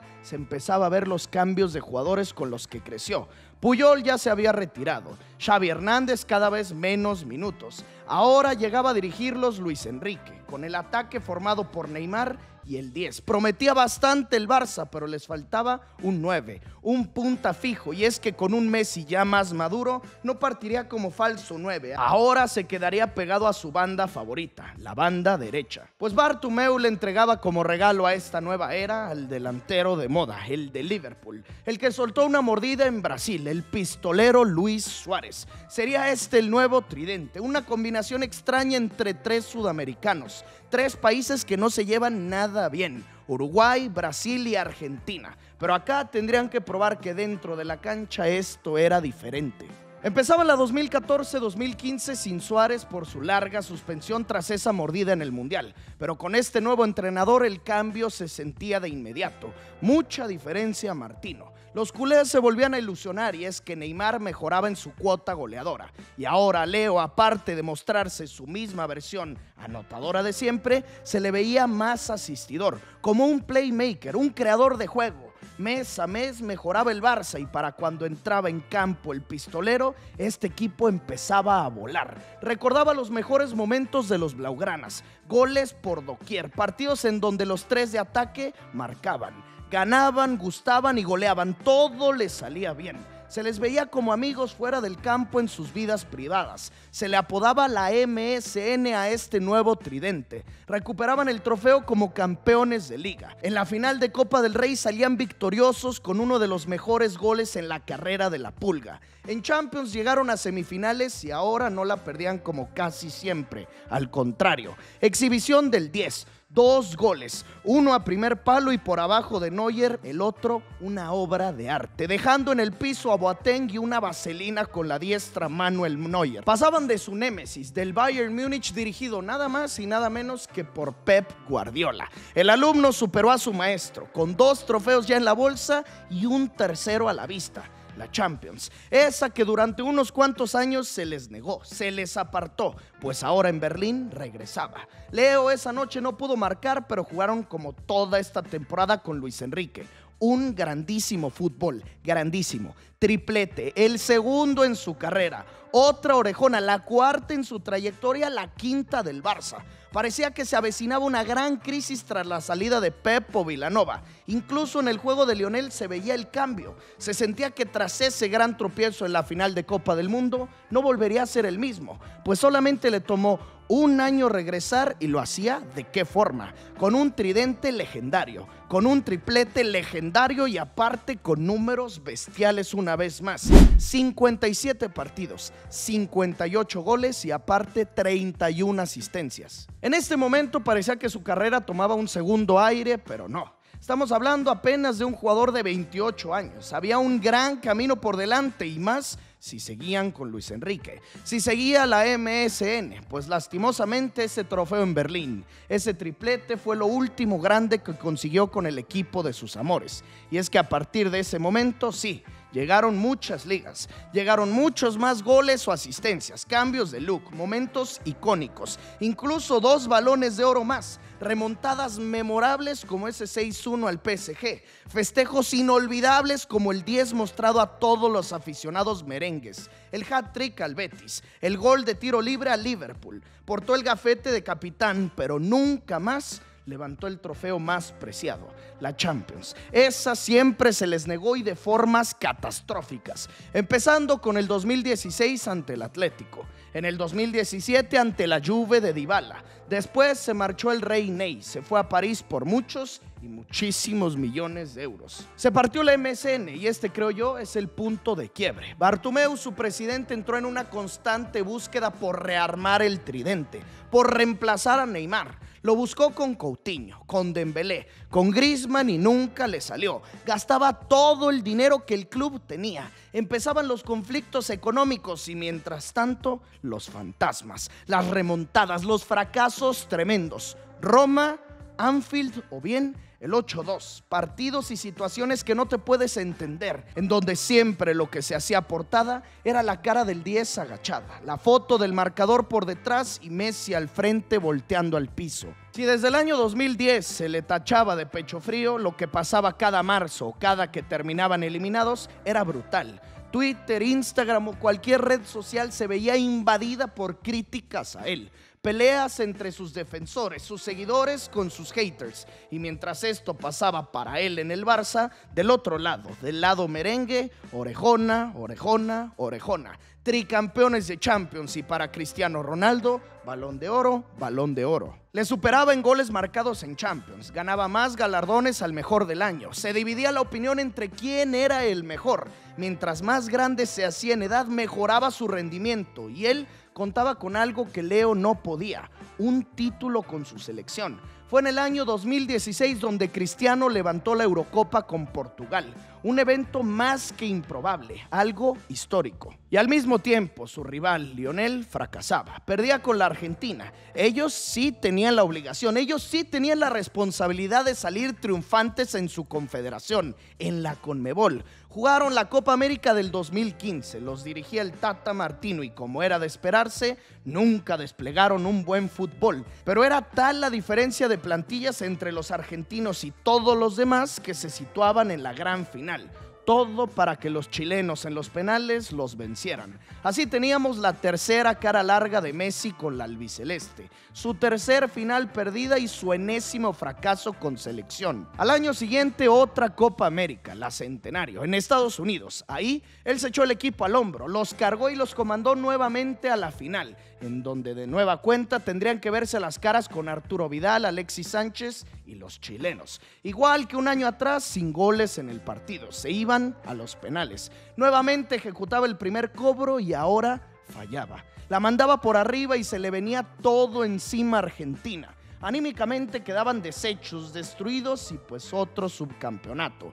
Tirado en el suelo, llorando, desconsolado, aún más que un verano atrás, aún más que un par de veranos atrás en Brasil. Mientras él perdía, su contrincante por el trono al mejor de la época triunfaba inesperadamente con Portugal. La presión era tal, la crítica, los abucheos, todo se le juntó, todo lo abrumó de tal forma que salió a hablar posterior al partido y renunció.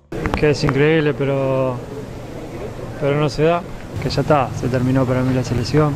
no es para mí. Antes de llegar a los 30 años se retiraba de la selección. No aguantó tanta crítica, no resistió tanto intentar, tanto fracasar. Sin duda este periodo entre la ruptura de la MSN, el adiós de Luis Enrique, todo el proceso de Valverde, los gastos de Bartomeu y los fracasos con la Argentina son el punto más bajo en su carrera. La albiceleste atravesaba un momento crítico en las eliminatorias. Requerían de su ayuda y él volvía. Estuvieron cerca, muy cerca de incluso perderse la clasificación al Mundial de Rusia. Salió Martino, estuvo Bauza, luego Sampaoli y con ninguno jugaban bien. Es más, con ninguno ganaban. En la última fecha de las eliminatorias estaban perdiendo con Ecuador y esto significaba la no clasificación de la Argentina al Mundial. Pues solo él podía aparecer y así fue. Se mandó un hat-trick esa noche para evitar el fracaso, para salvar a toda su nación y clasificarlos milagrosamente a la Copa del Mundo. Eso sí, con esperanzas más que nulas, sin tener un once definido, con el vestidor roto, con peleas entre Lionel y el entrenador Sampaoli, pero todo por la camiseta, todo por su país. Fueron a Rusia, en donde casi hacen el ridículo tras empatar con Islandia, caer goleados por los croatas y de milagro, también de milagro ganarle a Nigeria, con un golazo suyo y un tanto de Marcos Rojo.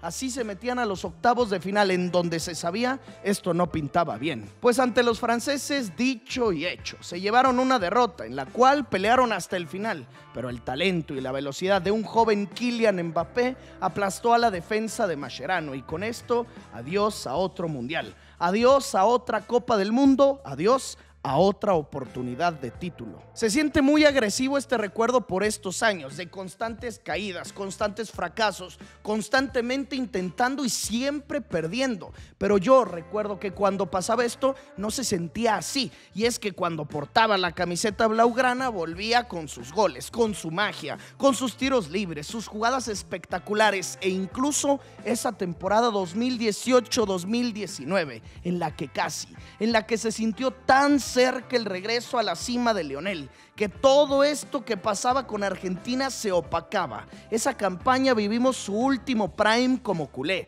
Fue espectacular. Goles y golazos los que se mandó. En un juego más maduro, menos rápido, más asociativo con su eterna dupla Suárez, en donde aparecía en momentos importantes, donde se echaba al hombro a su equipo, pero tuvo que llegar Anfield.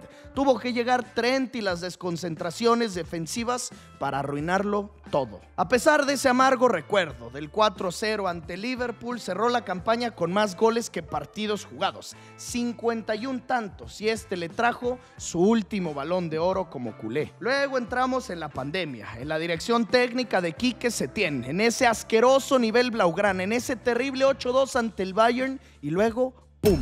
El burofax. Se le volteaba al club de sus amores cuando nadie sabía nada, cuando nadie se lo esperaba. Lanzaba un documento legal en contra del Barça, pidiendo que se termine su contrato y lo dejen salir gratis. Y esto no era noticia, era nota global, la nota de la semana, del mes o hasta del año. Messi se quiere ir del Barcelona. La razón, Bartomeu, el presidente del equipo. Con él entablaba una relación fatal, pésima. Se sentía frustrado dentro del club, ya que conocía la situación financiera, económica y sabía lo que se avecinaba para el Barça. Bartomeu no se cansó de gastar, de fichar, de subir sueldos y lógicamente de entregar renovaciones de contrato por doquier. Tiró más de 1.000 millones de euros a la basura en jugadores que nunca funcionaron. Y aparte de todo esto, una pésima relación con su capitán, con el 10. Pues su deseo de salir del club le fue negado. Tenía que llevar esto a juicio y aquí fue donde Leo paró. Dijo que ante el club de sus amores no iría jamás a juicio. Y es por esto que se tuvo que quedar en un Fútbol Club Barcelona que no solo estaba en crisis futbolística, en crisis económica, casi al borde de la quiebra. La pandemia no ayudaba y las decisiones de los directivos menos. Ahora, como entrenador, Ronald Koeman despedían a uno de los únicos amigos que le quedaba a Messi en el club, a Suárez. Inexplicadamente se deshacían del pistolero. Empezaban a llegar jugadores como Mingueza, Serginho Dest, Francisco Trincao, Miralem Pjanic y futbolistas que no entiendes qué hacen ahí. El nivel de la Pulga bajó y bajó considerablemente. Se le notaba descontento, infeliz y sin ganas de estar ahí. Esto llevó a todos los socios a presionar, a la gente en Twitter también a pedir la renuncia del presidente. Y tal cual, así fue. Bartomeu terminó dimitiendo en el mes de octubre del 2020. La realidad es que lo que pasara dentro del campo importaba poco. El Barça se había transformado en un tema político más que futbolístico. ¿Quién sería el nuevo presidente? ¿Vendría otro burofax? ¿Se quedaría el 10? ¿Renovaría contrato? ¿Cómo estaban las finanzas? Cuando terminó esta novela de Bartomeu, se sacaron al sol sus trapitos. Se filtraron los sueldos millonarios e inflados que tenían muchos de los jugadores. Se especulaba que era un ratero. Salía a la luz también el contrato que el presidente le había dado a Messi unos años atrás. Más de 100 millones de euros por temporada, convirtiéndolo así en el contrato más alto de todos los tiempos y en cualquier deporte. Pues ese contrato precisamente vencía al finalizar esta campaña y empezaba así la incertidumbre total, los nervios, la tensión. Messi se iría al acabar la temporada. Solo había un hombre que podría resolver esto: Joan Laporta. Él se postulaba como candidato a presidente, prometiendo que si se le elegía, Messi se quedaba, renovaría. Seducidos por este tema, los socios del Barcelona votaron por Laporta. Salió elegido en el mes de marzo y ahora a trabajar para cumplir su promesa, a convencer al argentino de quedarse, presentarle su siguiente contrato para extender esta relación, este interminable noviazgo entre los culés y Lionel Andrés. Parecía que todo marchaba con tranquilidad, y es que al 10 se le volvió a ver cómodo dentro del campo. Su equipo, su entrenador o la plantilla no estaban a su altura. No pudieron pasar ni de octavos de final de Champions, terceros en liga, pero en lo individual fueron casi 40 tantos los que marcó, y con esto un nuevo premio Pichichi. Levantó el trofeo de Copa del Rey y así se terminaba su contrato. El 30 de junio del 2021 se convertía en agente libre por primera vez en toda su carrera. Se podría marchar a otro club gratis, aunque se sabía que esto era mero trámite. Temas contractuales, legales, pero ya con Laporta como presidente, la Pulga terminaría firmando. Era cuestión de tener paciencia. Mientras tanto, él se volvió a vestir de albiceleste, y aquí vaya que hay cosas que mencionar. Después de los fracasos de Martino, Sampaoli y todo el proceso 2016-2018, la AFA del Chiqui Tapia decidía confiar en un desconocido entrenador, Lionel Scaloni. Una completa reestructura para la Argentina. Caras completamente nuevas como Rodrigo de Paul, Lo Celso, Lautaro Martínez, Leandro Paredes, y así muy cambiados todos. Empezaban una nueva era. En los inicios de Scaloni como seleccionador tuvieron la Copa América del 2019 y, como ya era costumbre, no fueron campeones. Cayeron en semis a mano de los brasileiros, y aunque nuevamente no se conseguía el objetivo, el proceso, la era Scaloni, apenas arrancaba. Se le daba confianza y poco a poco mejoraba. Se veía por fin una idea clara de juego, una unión entre los seleccionados, y es así como llegamos al verano del 2021. Entre esta incertidumbre de si Leo continuaba o no con el Barça, le ponía pausa a esa novela para enfocarse con la albiceleste, siendo esta su sexta Copa América, la cual jugarían en su casa, pero por temas de la pandemia se tuvo que mover de último momento a Brasil. Debutaron con un empate ante Chile 1-1, con gol justamente de él con su especialidad, el tiro libre. Para el segundo duelo ante Uruguay ganaban 1-0 con pase a gol del 10. Al siguiente, otra victoria. Por fin se les veía sólidos, fuertes. Ante Bolivia, en el último duelo del grupo, golearon 4-1. Lionel se mandó un doblete y aparte otra asistencia. Messi comandaba esta selección a los cuartos de final, una vez más como los grandes candidatos a ser campeones, y esto lo afirmaban en el primer duelo eliminatorio ante Ecuador. Goleada. De Paul, el toro y el postre con gol de Messi de tiro libre. 3-0, ya instalados en las semifinales, y algo se les veía diferente a estos convocados. Se sentía un grupo, una unión, una selección de verdad. Conocían la sequía por la que atravesaba esta nación, sin un solo título desde el año 93. Desde ahí no habían ganado nada. Casi 30 años, y aparte de todo, se les sentía a todos con ganas de hacer brillar al 10, a su capitán. Jugaban para él, para que finalmente pudiera darle una gloria a su nación, para que pueda concretar esa asignatura pendiente que tenía, ese título con su Argentina, que se acabe el argumento de pecho frío. En la semi se medían a los colombianos y con anotación del Toro se ponían ellos primero al frente en el marcador, claro, con asistencia de Lionel, y es que no llegaba el gol si la jugada no pasaba por sus piernas. Pues en el segundo tiempo Luis Díaz les hacía el del empate y llevaba este duelo a la última instancia, a la tanda de los penales. Ahí le entregaba la confianza a sus compañeros después de convertir el primer cobro, y es en este día donde se daba la aparición del Dibu. Mira que te como, hermano, mira que te como, hermano. El portero argentino se convertía más que en héroe, en figura, en ídolo, en estrella. Detenía 3 cobros y con esto clasificados a la gran final. Argentina al último partido. Llegaba el 10 de julio, su nueva oportunidad de título. La tuvo en la Copa América del 2007, la del 2015 y la del 2016. También en la Copa del Mundo del 2014, pero en ninguna de las 4 ocasiones anteriores se le pudo dar. Tuvo que renunciar a la selección y volver. Tuvo que pasar por muchas más malas que buenas, pero aquí estaba. Nuevamente se encontraba aquí, ya en la etapa final de su carrera, con 34 años de edad. Parecía que era ahora o nunca, que esta era su última oportunidad, y Scaloni, De Paul, el Cuti, Lautaro, el Dibu y todos lo sabían. Eran conscientes y por eso mismo buscarían finalmente consagrarlo. Se metían al Maracaná para medirse a los locales, a la otra gran favorita campeona, a la Canariña, Brasil, a Neymar Jr., un partido que se transmitían los nervios y la tensión a través de la televisión.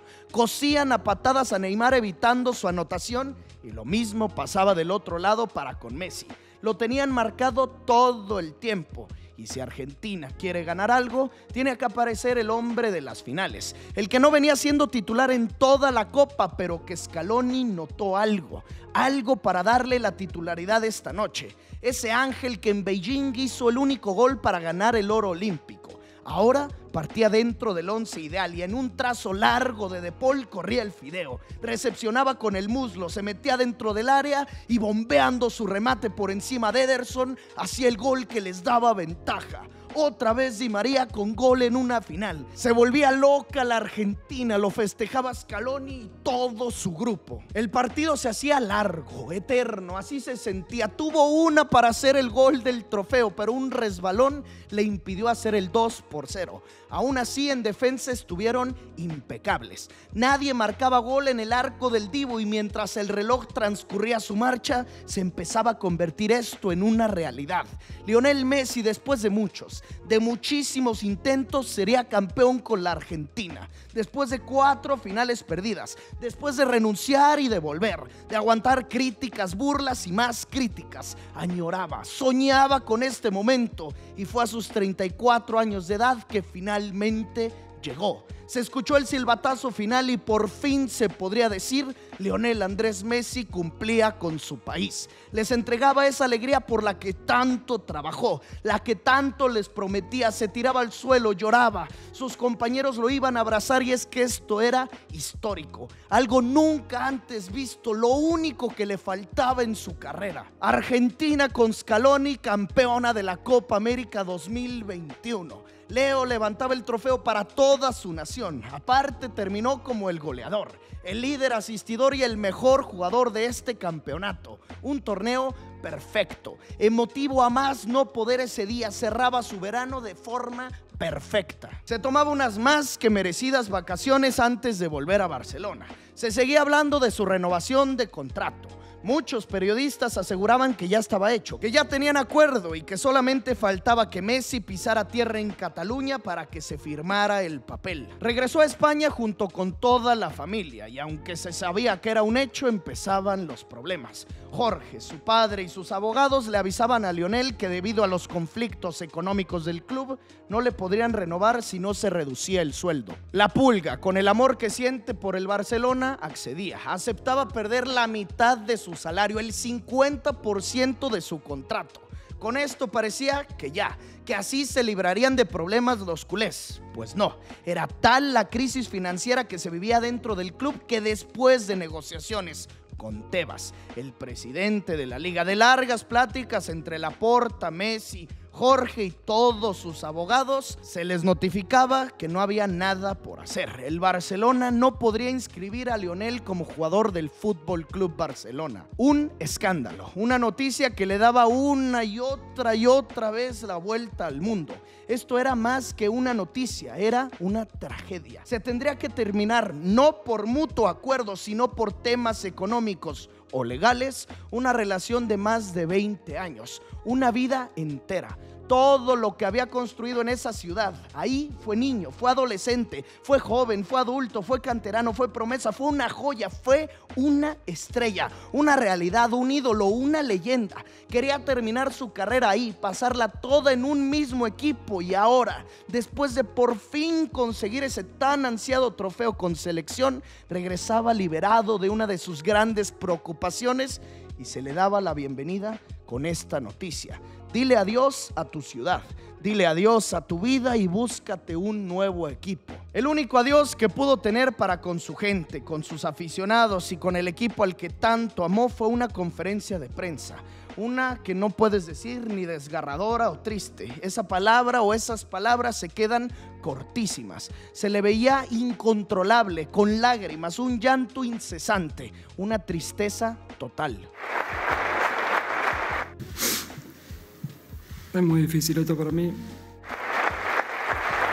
Por primera vez en su carrera veríamos a la Pulga vestir otra camiseta que no sea la blaugrana o la albiceleste. Rápidamente el PSG se ponía en contacto con el argentino. Le presentaban un plan galáctico en el cual contaban ya con Mbappé, con su amigo Neymar, con su compañero de muchas batallas como rival, Sergio Ramos, y ahora le querían a él. Messi, con esta urgencia por seguir jugando, porque la temporada parecía ya estar iniciada, aceptaba y se vestía también de azul y rojo, pero en otro país, en Francia, en París. Messi llegaba al Paris Saint-Germain. De inmediato, los seguidores de este equipo en redes sociales subían como espuma. Se presentaba con el número 30 en la espalda, con ese dorsal con el cual empezó hace casi 20 años su carrera.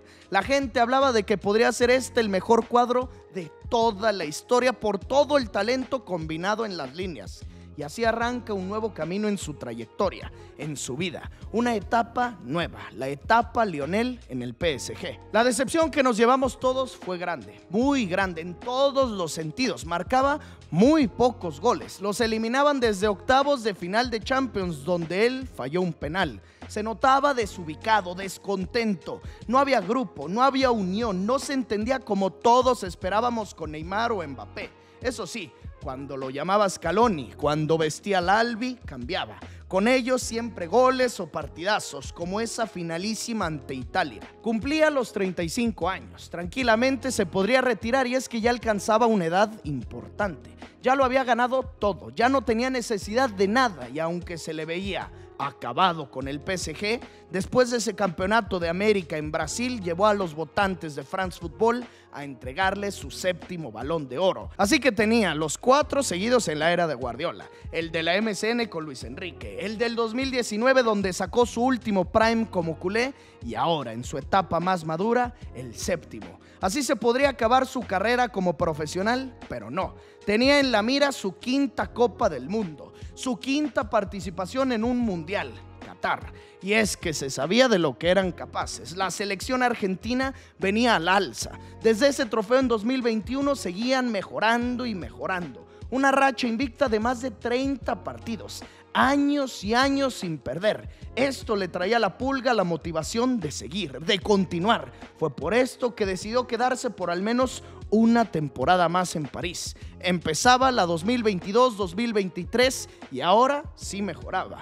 Todo esto para ponerse a tono, en forma previo al Mundial. Hacía varios goles, varias asistencias, en Ligue 1 o en Champions. Llegaba el mes de noviembre y se le ponía pausa a la temporada. Messi viajaba al Medio Oriente, concentraba con la Argentina para disputar su quinta Copa del Mundo. Y aunque en el 2014 llegó hasta la final, en este se le veía todavía con más posibilidades de ser campeón del mundo. Tenían buen fútbol, buen entrenador, fenomenal entrenador, buen grupo, unión, buenos resultados y claro, como siempre, buena hinchada.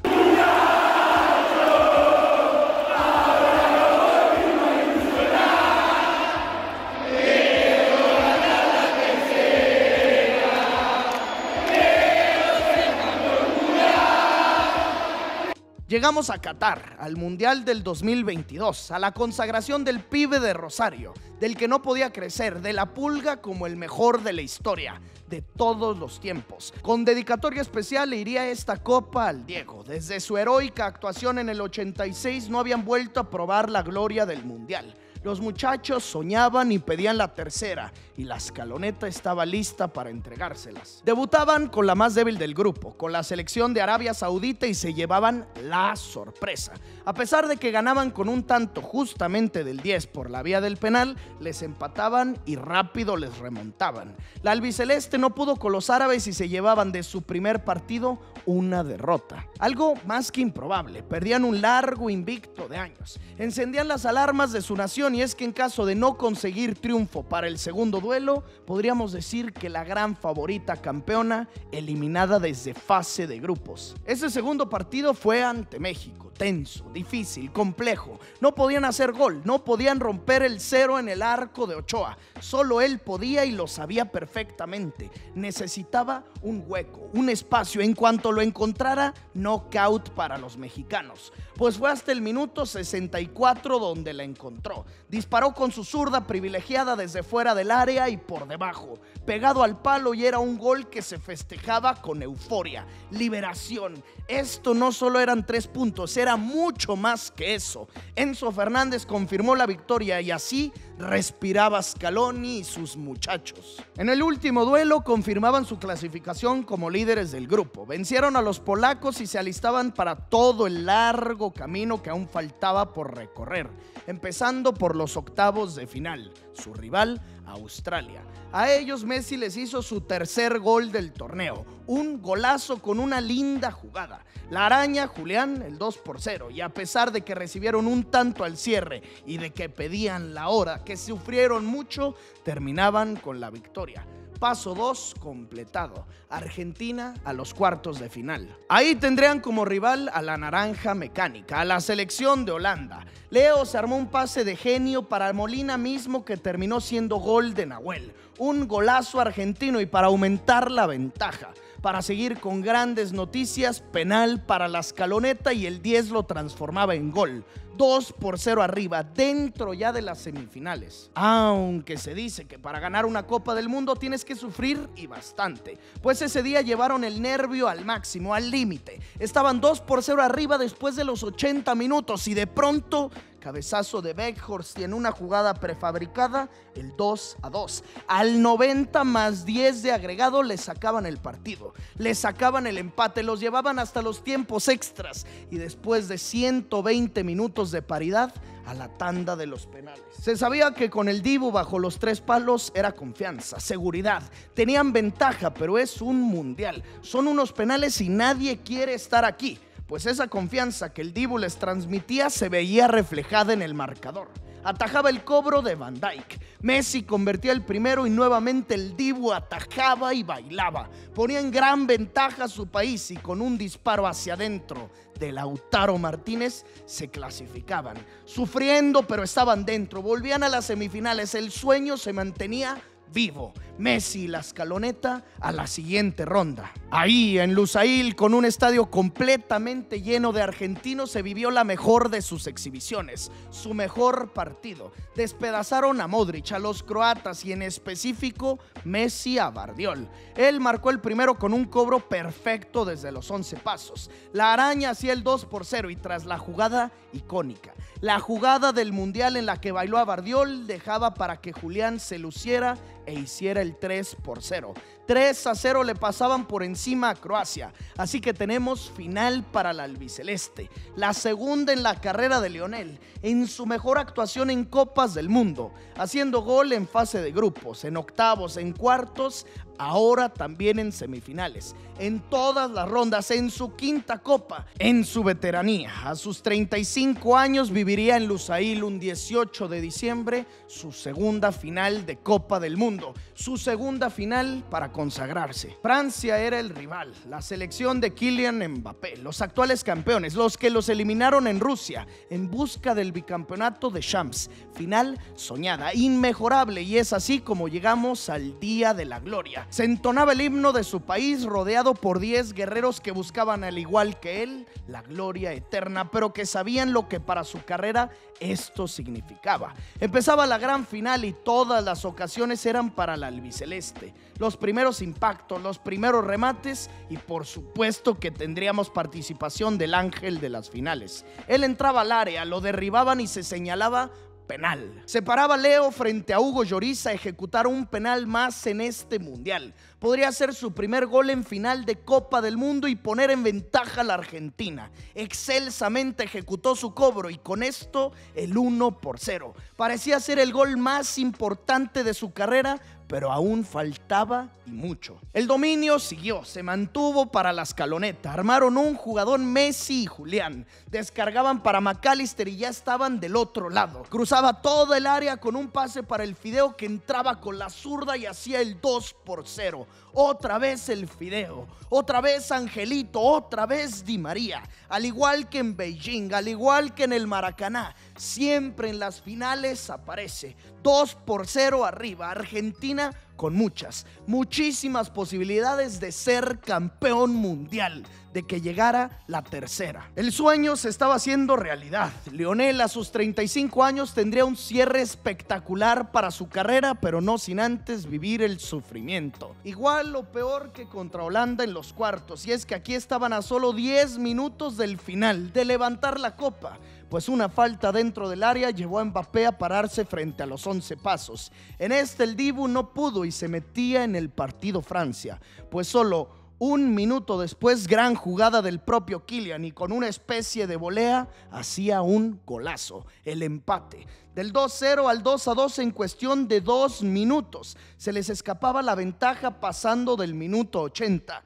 Les quitaban la sonrisa del rostro, el dominio, el momento anímico, el trofeo, todo. Se revivían para Messi los fantasmas de sus más grandes fracasos o derrotas. Se tendrían que ir a los tiempos extras. Esta era desde ya una final espectacular, inigualable, teniendo gol del mejor de la época contra el que parecía sería el mejor de la siguiente, el rey contra el heredero al trono. Pues en el alargue Lionel siguió intentando y buscando devolverles la ventaja. Y no fue hasta que Lautaro remató al arco, quedó el rebote y ahí Messi con la derecha la empujaba y para adentro. Era el gol de la nueva ventaja, el 3-2. Doblete de la Pulga en la gran final y ahora sí faltaba muy poco. Pasaban del 110, del 115, del 117 y al 118 otro penal. Faltando solo 2 minutos ejecutaría un nuevo cobro Mbappé. Nuevamente le ganaba la batalla al Dibu y se volvía a empatar el encuentro.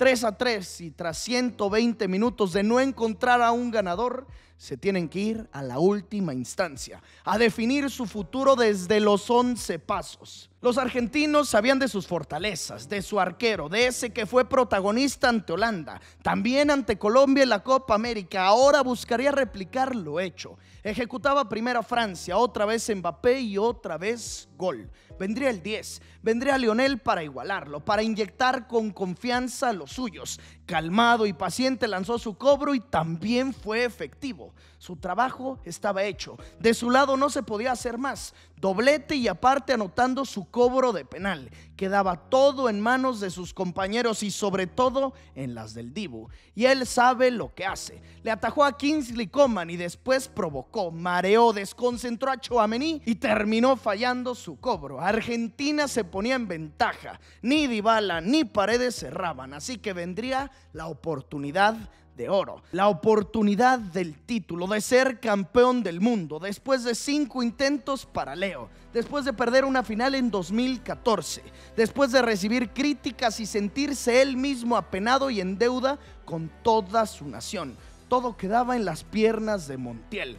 Todo en las piernas de Gonzalo. Disparaba Montiel y el balón iba adentro. Argentina campeona del mundo. Lionel Messi se tiraba al campo, lloraba, lo abrazaban, lo festejaba, completaba el fútbol, lo tenía todo, a nivel de clubes, a nivel individual y lo que él más quería, su país. Esa selección por la cual lo dio todo, por la cual en un inicio soñaba estar. Rechazó a España porque él quería vestirse de albiceleste y a pesar de no vivir ahí desde que era un niño, nunca, jamás dejó de sentirse, creerse y ser argentino. Él quería esto, él quería honrar al Diego, tomar ese trono que el Pelusa le dejó, que el mismo Maradona decía que le pertenecía, pero necesitaba esto, necesitaba ponerle la cereza al pastel, coronar su magnífica carrera o trayectoria en el mejor escenario posible, en una Copa del Mundo, y así fue. Leo Messi en Qatar 2022 completó el fútbol, se convirtió nuevamente en Balón de Oro del Mundial, en Bota de Plata como segundo goleador y como capitán, como figura, como el 10, cargó un 18 de diciembre del 2022 el trofeo más prestigioso de todos. Messi, Scaloni, todos los muchachos campeones del mundo. A partir de aquí todo lo que vendría era postre, era exceso, era disfrute para sus fans y es que ya no había nada más por conseguir. Se quedó ese semestre que aún le restaba de contrato en París, donde pudo festejar algún título más de liga y se sabía partiría del PSG, donde nunca estuvo a gusto, donde nunca se sintió cómodo y fue así como en el verano del 2023 se mudó a una liga muy distinta. Dejó Europa, se olvidaría de la Champions, tenía ya 36 años y prefería partir a un fútbol más relajado, a una ciudad con ambiente latino, a un equipo que le armarían a su gusto y con sus amigos,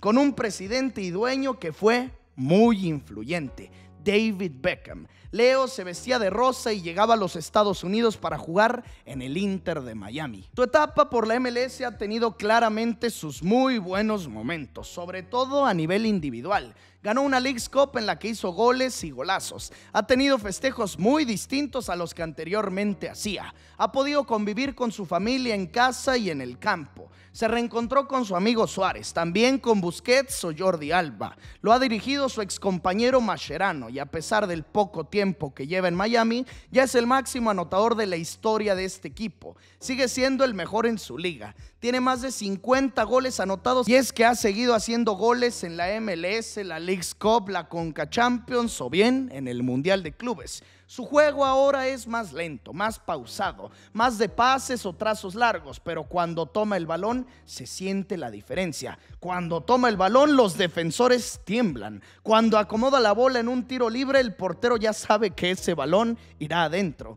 Y es que su magia es inagotable. No importan sus 36, 37 o ahora 38 años de edad. Él sigue siendo el mismo. Su gran pasión en la actualidad, la Argentina. Se creía que desde su salida del Barça nada sería igual, no volvería a ser lo mismo. Él amaba ese club, pero creo yo que hoy nos ha demostrado que Messi, antes de ser culé o barcelonista o blaugrana o un chico que desde la Masía sintió y amó los colores, él, antes que todo esto, es argentino. Con la albiceleste pudo festejar en su país ese campeonato del mundo. Lloró y lloró tras los cánticos en el Monumental. No se perdía ni una convocatoria a pesar de la edad. Siempre estaba ahí para la escaloneta. Jugó una Copa América más en el 2024 en Estados Unidos, donde tuve yo finalmente el privilegio de ver a mi más grande ídolo. Un partido donde no fue su mejor actuación ante Ecuador, en donde incluso él falló un cobro de penal. Pero esta Argentina está formada y hecha para depender o no del 10. Caminando llegaban a la final y a pesar de que tenía que salir de cambio y lloraba por la lesión, ellos sacaron la casta y se coronaron bicampeones. La historia seguía. Copa América 2021, Mundial 2022 y ahora Copa América 2024. Tranquilamente Leo se pudo haber retirado en ese momento o bien desde Qatar 2022, pero no. Él sigue y seguirá hasta que deje de disfrutar esto y nosotros no podemos hacer más que aprovecharlo. Vendrá en el siguiente verano su 6ª Copa del Mundo. Posiblemente ahí llegue su final. No se sabe qué pasará con la Argentina, con la escaloneta, pero de lo que sí estoy muy seguro es que en ese momento tendremos un cierre formidable a una carrera aún mejor. Desde el niño que nacía en Rosario, en una Argentina obsesionada con el Diego, pasando por sus problemas hormonales, por la llegada de un jovencito a un país distinto, de sus lesiones y su adaptación a Barcelona, su debut, los reflectores, la presión, los contratos millonarios, los goles y golazos, los balones de oro, la mítica competencia con Cristiano, los fracasos con la Argentina o las remontadas en Champions con el Barça, su caótica salida de ese equipo y claro, lo mejor, el final. Esos 3 trofeos con su nación, más de 20 años de trayectoria, 38 años de vida, 38 años de repaso en esta, la crónica por la carrera y la vida entera del ídolo de muchos, del número 30, del número 19, del número 10 o el número 1, de la Pulga, de Leo, de Lío, de Lionel Andrés Messi Cuchitini.